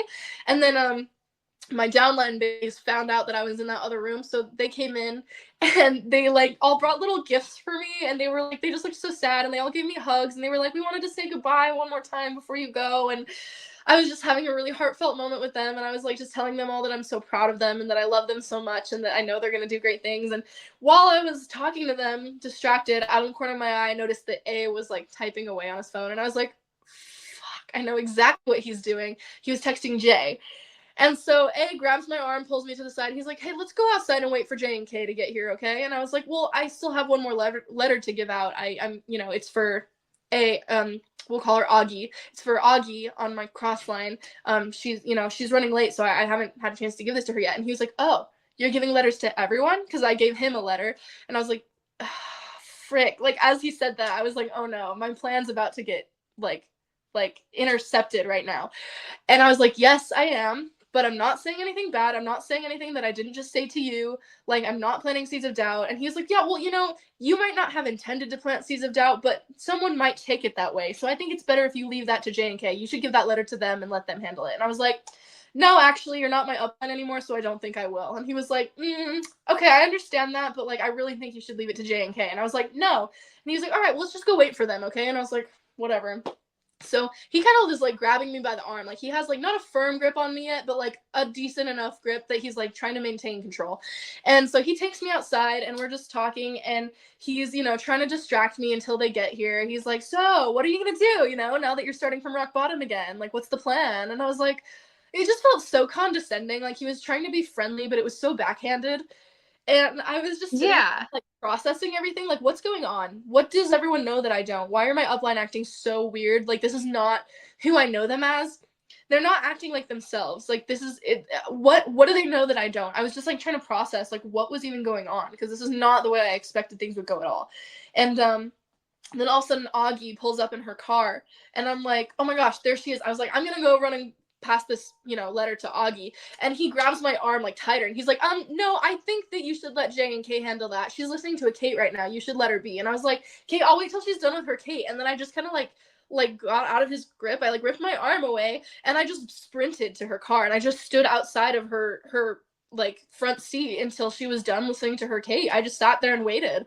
And then she got out and I like wiped away the tears and I was like, hey girlfriend. And I just like put on the little facade trying to act like nothing was wrong. I was like, I got you a Christmas card, you know, I just wanted to say I love you. And she's like, oh, you're so sweet. And we did our little hug and she goes inside. And then I was just like, okay, what is going on? I walk back over to A and he's just like trying to distract me with these things. And I'm like, at some point I just like break down. I just started crying. I was like, what's going on right now? And he was like, what do you mean? What are you talking about, pal? And he's like stroking my arm. And I'm like, That's what's weird. going on? Like you guys are acting so weird. Like why do you do this? And he was like, what do we do? What? And I'm like, well, you ostracize people when they quit. Why do you do that? Like I've watched you do this with every single person I've seen quit. And I thought, I believed you guys that they were the villains and they hated everyone. Why are you treating me like this? Why are you acting like I'm some outsider? Why are you trying to isolate me from the group? What is going on? Why are you, like, what are you going to say about me when you go back in that room after I'm gone? And he was like, well, nothing. If I wasn't your friend, I wouldn't be here listening to you right now. Like, we love you. Da da da da da. We're your friends. And he's like talking to me like I'm a baby. He's like talking to me like I'm a dog or a little kid. He's like talking to me with this like, oh, it's okay, sweetie. Like this condescending voice. And I'm just like, this isn't adding up. This is not adding up. Like, it felt like this is the way that I describe it to people. Like, have you seen the movie Coraline? No. Okay. Will you ever watch it? Probably not, realistically. Okay. I just don't have a lot of time. So if you spoil it for me Okay. and everybody else, if you guys haven't seen this movie, go away. Don't, Yeah. you know, come Yeah. back in like 5 minutes. But no, I've seen like my off topic, but my cousin dressed her daughter up as that for Halloween. It was so cute. But realistically, I probably won't get to it. So Okay. I'm So excited to hear it. if anyone hasn't seen this movie and they don't want it spoiled, skip ahead. But basically in this movie Coraline, so the girl Coraline, obviously she finds a little secret door in her house and it leads out to this other world that's exactly like her normal world except everything's better. her same mom and dad are there, except, they're more invested in spending time with her. They spoil her. They have a huge house and a beautiful garden and all the things that she loves, and they make her favorite foods for dinner every night, and like they just love bomb her so much. And she's like, oh, this is my community. This is so much better than the life I was living before. And so she keeps going in the little tunnel every night. After her parents go to sleep, she goes back to this other world that's identical to her world, except the only difference is the characters in this other world have buttons in their eyes, and they call themselves, oh well, we're your other mother and your other father. Everyone has an other mother and an other father. And but this world is just so much better than hers. And so, but every night she gets a little bit more sucked in, and it becomes harder to go back. And then finally, like, she, at the very end, there's this big reveal where it was all fake, and the other mother is, actually this like crazy spider lady, and she like morphs into who she actually is, and then she like reveals the other world for what it is. And like after she takes like the glamour off of it or whatever, like the magic that she's put on it, it's like all rotting and twisted and fake, and like all of her other friends are like not real. They're like little minions of hers. Like it's just this crazy, corrupted, like icky world. And it's like she just watched this beautiful thing that she thought she found like transform into what it actually was underneath.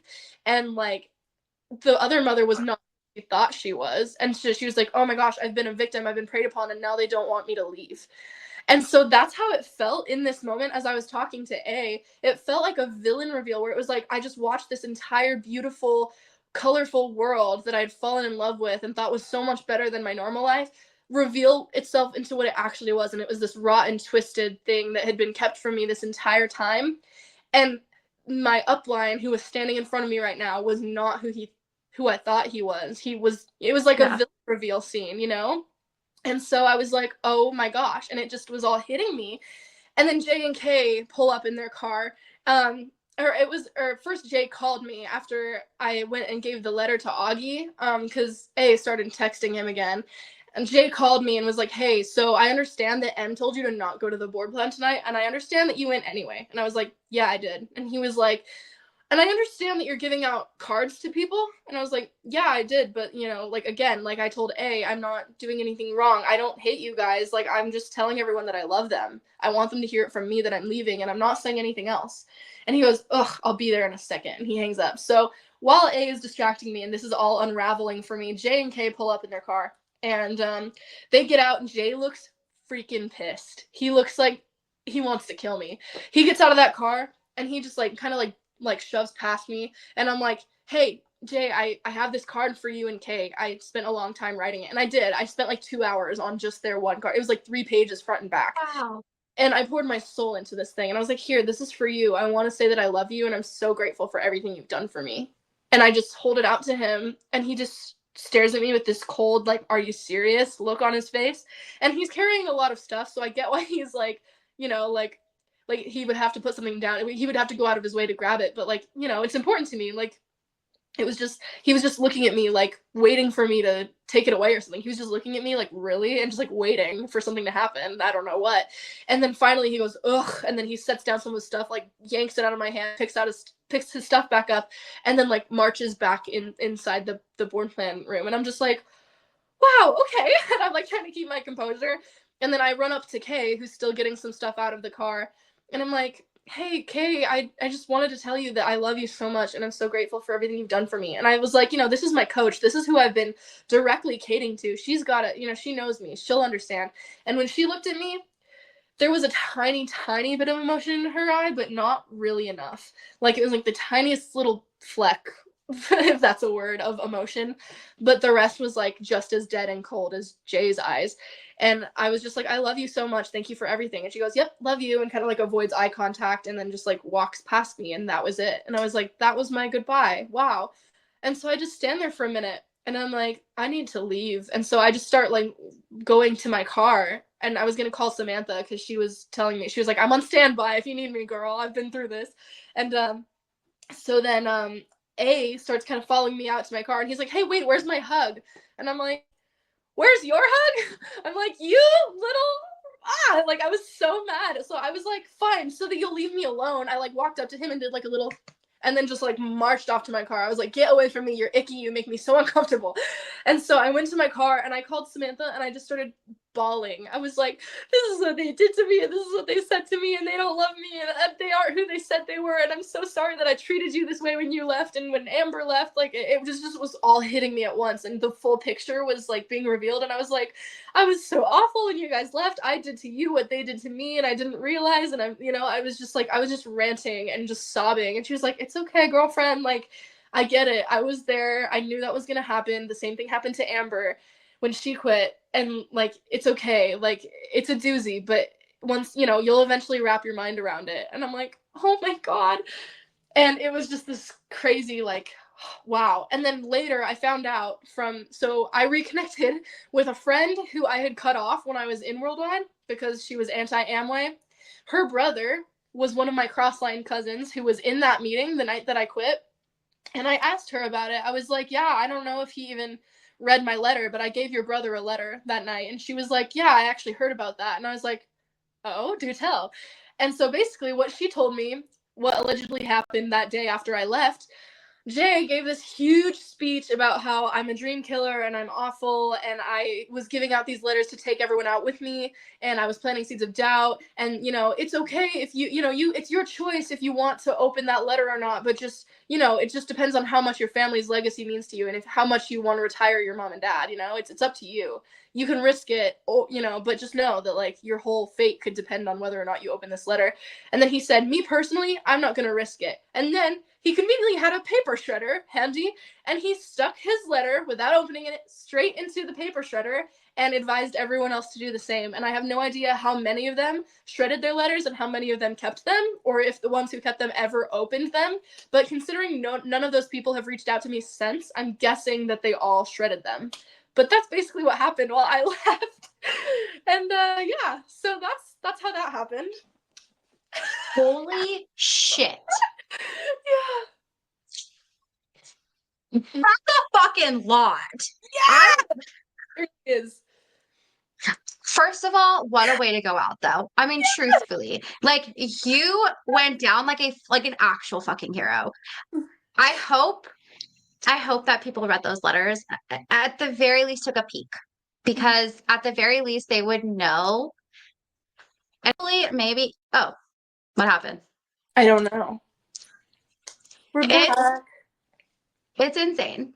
Like, this is crazy to me. I do not understand.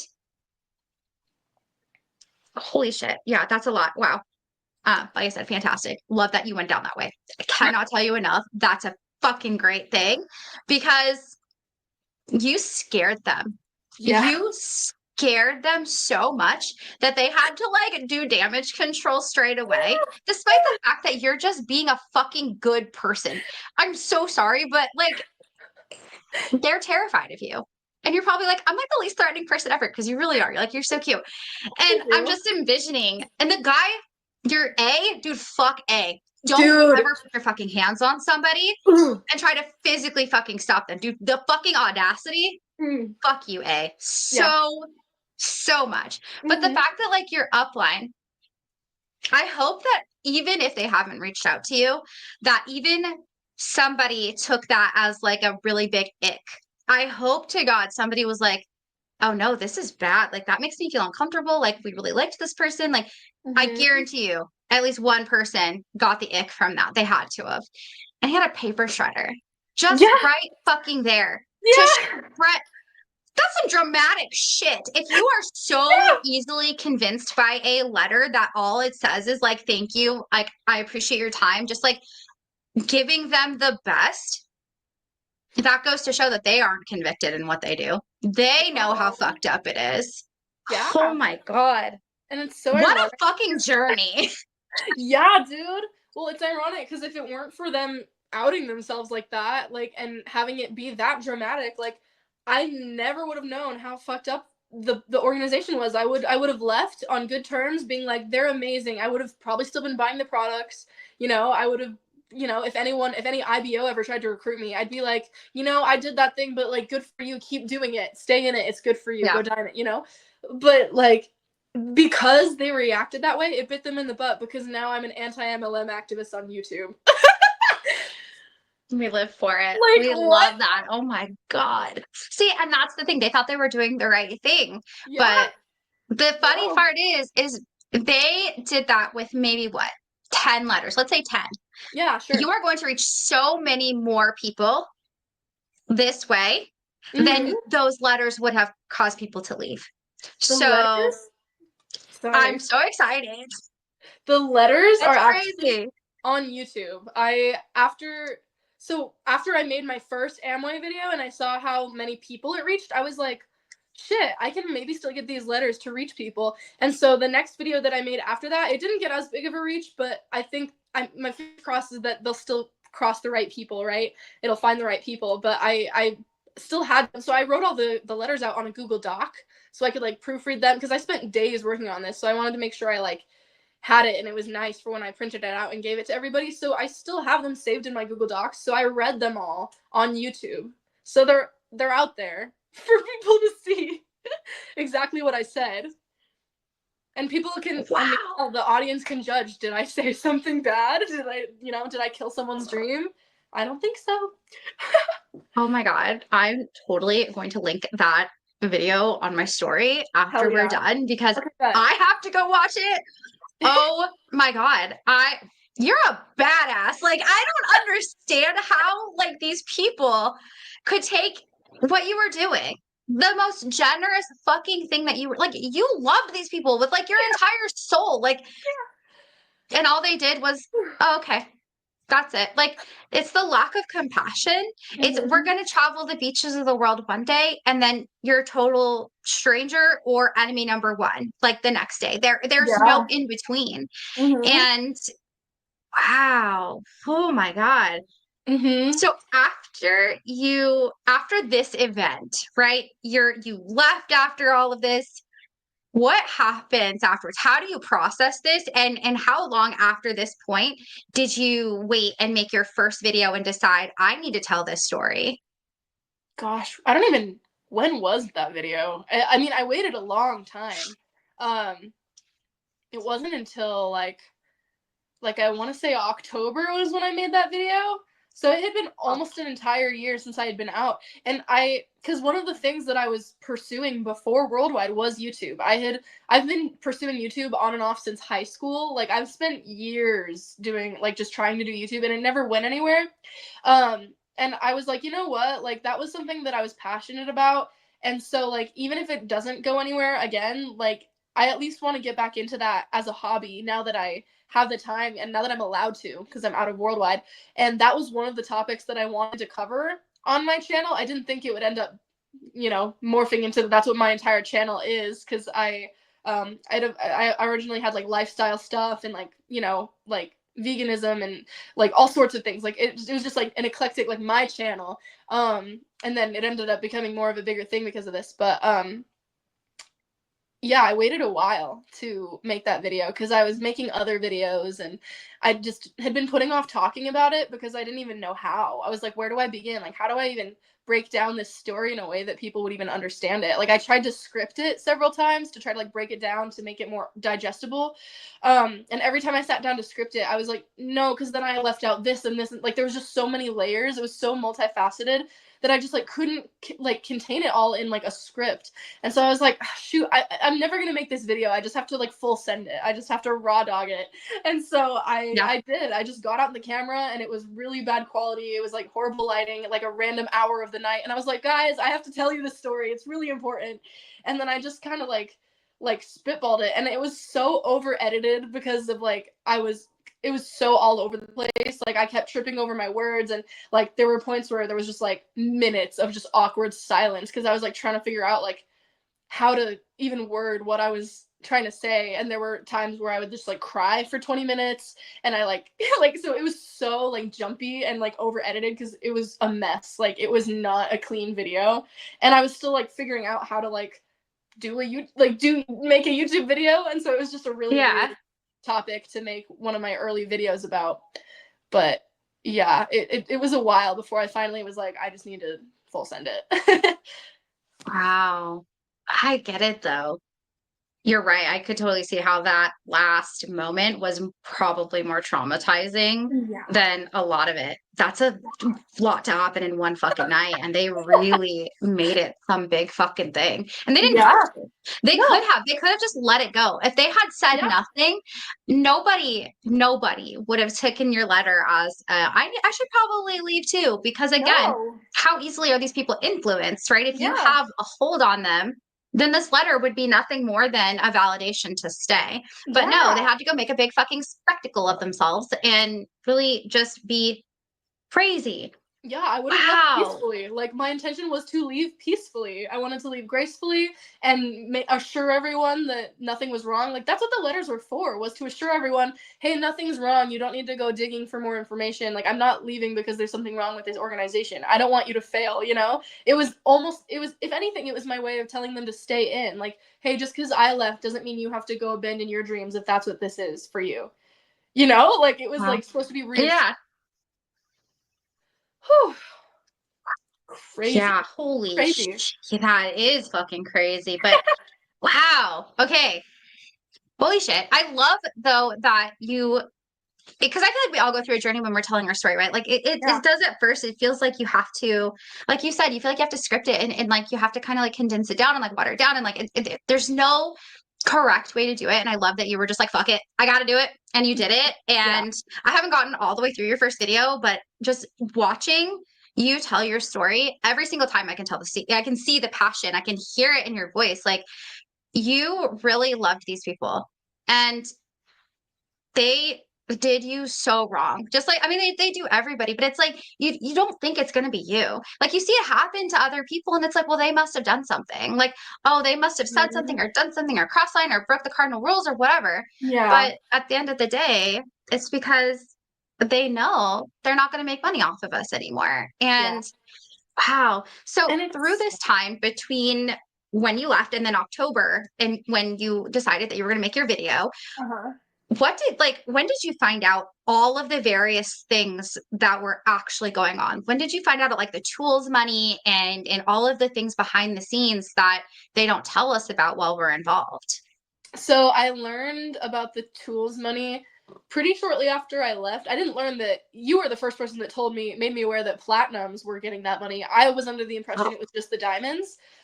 So yeah, so there's still like stuff that I'm learning, but I learned about like the tools scam pretty shortly after I left because after they reacted that way to me and acted like they were hiding something and I had figured it out, um, I was like, well, what are they hiding then? Now I do want to figure it out. And so I just started Googling all the stuff they told us to not Google.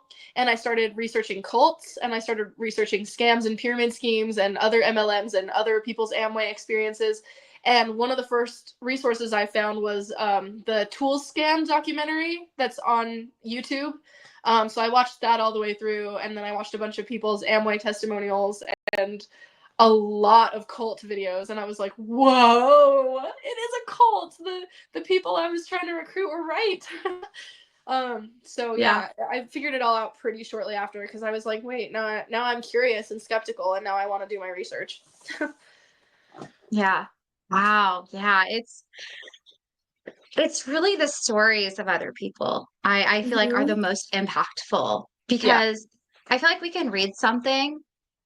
But it's different when you hear somebody's raw emotion and like see what Hmm. they're saying, like whether it's a video or a podcast episode or whatever it happens to be. Like Yeah. there's actual truth in what we're saying that we really went through hell with these people. And Hmm. because of people like you sharing your story, they have to continue being more and more diligent about telling people, don't Google it. Those are haters. Like anybody who like, have you had a bad experience with us so far? No, like that's Yeah. what they have to do. Or like they'll tell you like, oh well, they were just with the wrong people. Like they had a bad upline. Yeah. But like, no, it's people who say that. If you think that and you're watching this or listening to this, every upline is like that. Your upline is not the exception. I know they look like a good person on the outside because they're really, really good at that, but your upline is not the exception. And the second you're the one leaving, it's going to be you.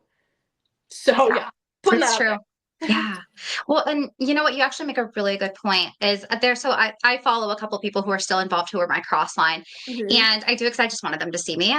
But there's this couple specifically, and I mention this person all the time, so I might be repeating myself to you, but if you guys don't know and you guys haven't heard me talk about this, there's a girl specifically that she was such a ray of sunshine. Of course, I don't fucking know her, right? Like Yeah. when you leave, I feel like you start to realize I didn't actually know these people. We know surface level, bare minimum information, but Mhm. I don't know. She just exuded fucking happiness, and she gave up an opportunity with NASA for Amway because that is how good of an opportunity they presented this to her, and she's still involved. So I follow her and her husband, and they're like welcoming in their second child, and they posted incentive photos with the previous platinums that were also my platinums. And I'm looking at these photos. And on the outside, if you don't know, you think, oh my gosh, that looks so fun. They're having an ugly Christmas sweater party. Like they're dancing Yeah. around. They're having a good time. It looks like these are innocent people just trying to have a good time. Yeah. But when you know what's going on behind the scenes, you know why they have to put on that facade because they have to overly show how quote happy they are. And I've Yeah. noticed that and of course this is not everybody, but I've noticed that when people need to try to convince themselves that what they're doing in their life is going really well, they overly post on social media to make it look as though they are glamorous living the best life when in all Yeah. reality like they're genuinely struggling inside. And I Yeah. refuse to believe that since they've been in for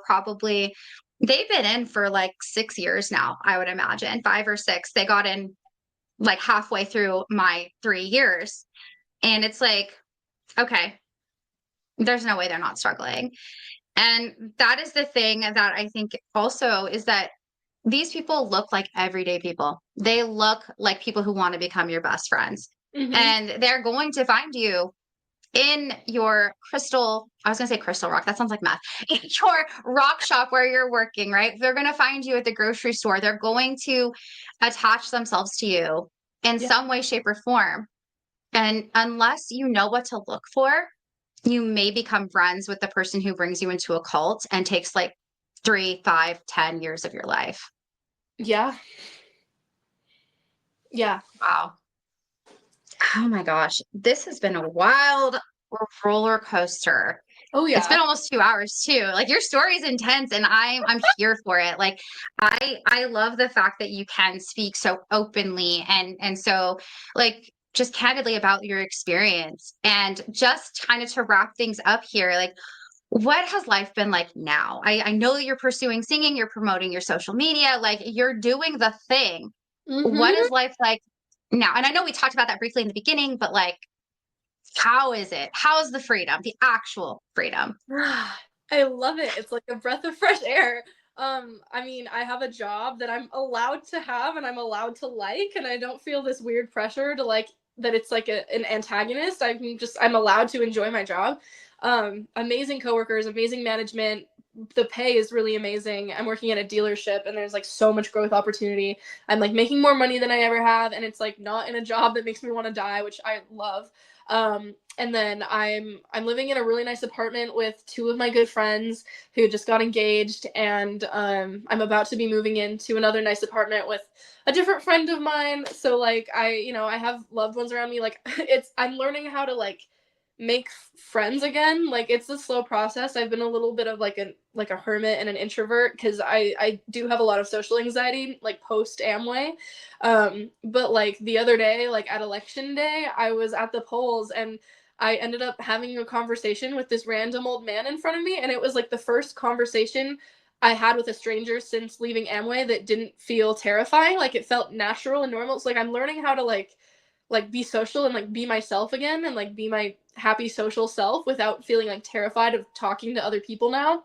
Like my YouTube channel is doing really well, which it wasn't like pre Amway and it wasn't during Amway. Like now that I'm actually able to like pour that creative energy into that, it's doing really well. I've started, working on producing my album again. So like, there's gonna be new songs that I have coming out. Like everything's just going my way. Like I have extra money to do things that I like. So like I'll, do things like go out to dinner with my friends or go to the movies. I'm going to go see Sonic 3 tonight, which was actually what kept me alive during during that period I told you about and where I was suicidal in Worldwide. I was really into Sonic 2 when it came out. It came out like right when I joined Amway, and I didn't want to die until I had seen Sonic 3, which, as cheesy as that sounds, like today's a really big day for me to go see that because like it's a big milestone to say that I made it. I did that. I'm alive. That was on my dream wall when I was in Amway. So it's like definitely more than just a movie for me. Yeah. So I've got that going on, and then I was gonna say something else too. What was I gonna say? Oh yeah, I started doing martial arts again, which I quit a while back. And I'm finally getting back into it, which is something that I've been really passionate about too.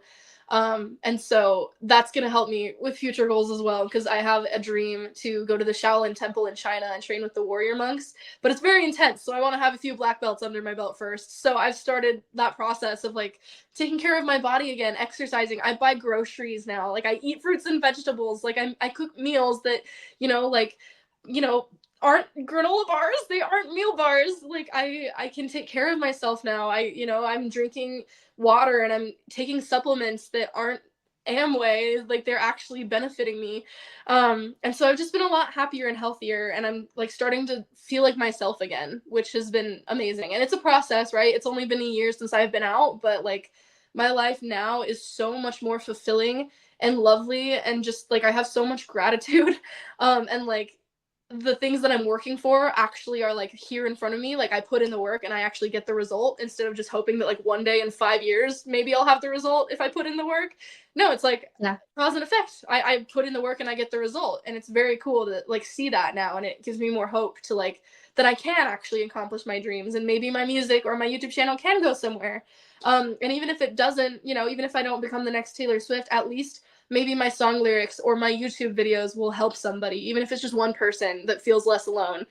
Like that's what I want. And so like everything, like I'm seeing all my dreams slowly like start to come into fruition, and it's been really incredible, and I do not regret leaving for even a second. Like leaving Worldwide and Amway was the best decision I have ever made for myself, and my life has done nothing but go upward since then. Wow. See the crystals. The The crystals crystal. brought you full circle. And Woo! I think that's incredible. I love that you get to be Lavendar. You get to be you. And Yay! I'm also one of those people who like music saved my life. Music is Yeah. literally the only reason I am here today. Like I'm one of those Mhm. weirdos. I'm so sorry. I love the except for genre. I'm a country music fan. I'm so sorry. But if it wasn't for the specific artist that I am very passionate about, I would not be here. So I am one of those people who like music is healing because music is a Yeah. story. Music is everything. And I love the fact that you can actually help people through that, through your creativity, whatever it is that Mhm. you're doing, right? Yeah. And they don't get to tell you no. Nobody's going to tell you no anymore. No one's going to make you feel like, oh, you can't do this because of the plan that happens tomorrow, or your upline's going to fucking grab you and tell you you can't do something. So, Yeah. holy crap. Yeah. I cannot tell you enough just how inspired I am from hearing your story, because it's incredible to see. And this is also proof, you guys, if you guys are here and you're listening and maybe you're still involved, maybe you just left, maybe you're still questioning everything. Life on the other side really is better. Like they'll always tell you, oh, quit to what? Like it's going to be bad. Nobody who leaves has a good life. That's bullshit. That's not true. Mhm. Mhm. And even though you will still have hardships, that's life, right? It's not going to be the same hardships that Amway put you through. And wow, holy shit. I cannot thank you enough for all of your time, for your willingness to be so vulnerable and share your story and share yourself. And so now I have to ask, where can people follow you and your journey, your music, all the things? Ooh, okay. So I actually have my one YouTube channel has morphed into three in the last couple of months. So if you want more anti MLM content and want to follow me on my Amway journey, and or like my ex Amway journey, I guess, of like like me telling my story to me, I guess, I don't know, just the whole thing, like the before and after. My YouTube channel is Rainy Fairy. I'm sure there we can link it in the description. And then if you want to know about my music and you want to follow my music, I'm currently on SoundCloud, and I have a separate YouTube channel for just my music.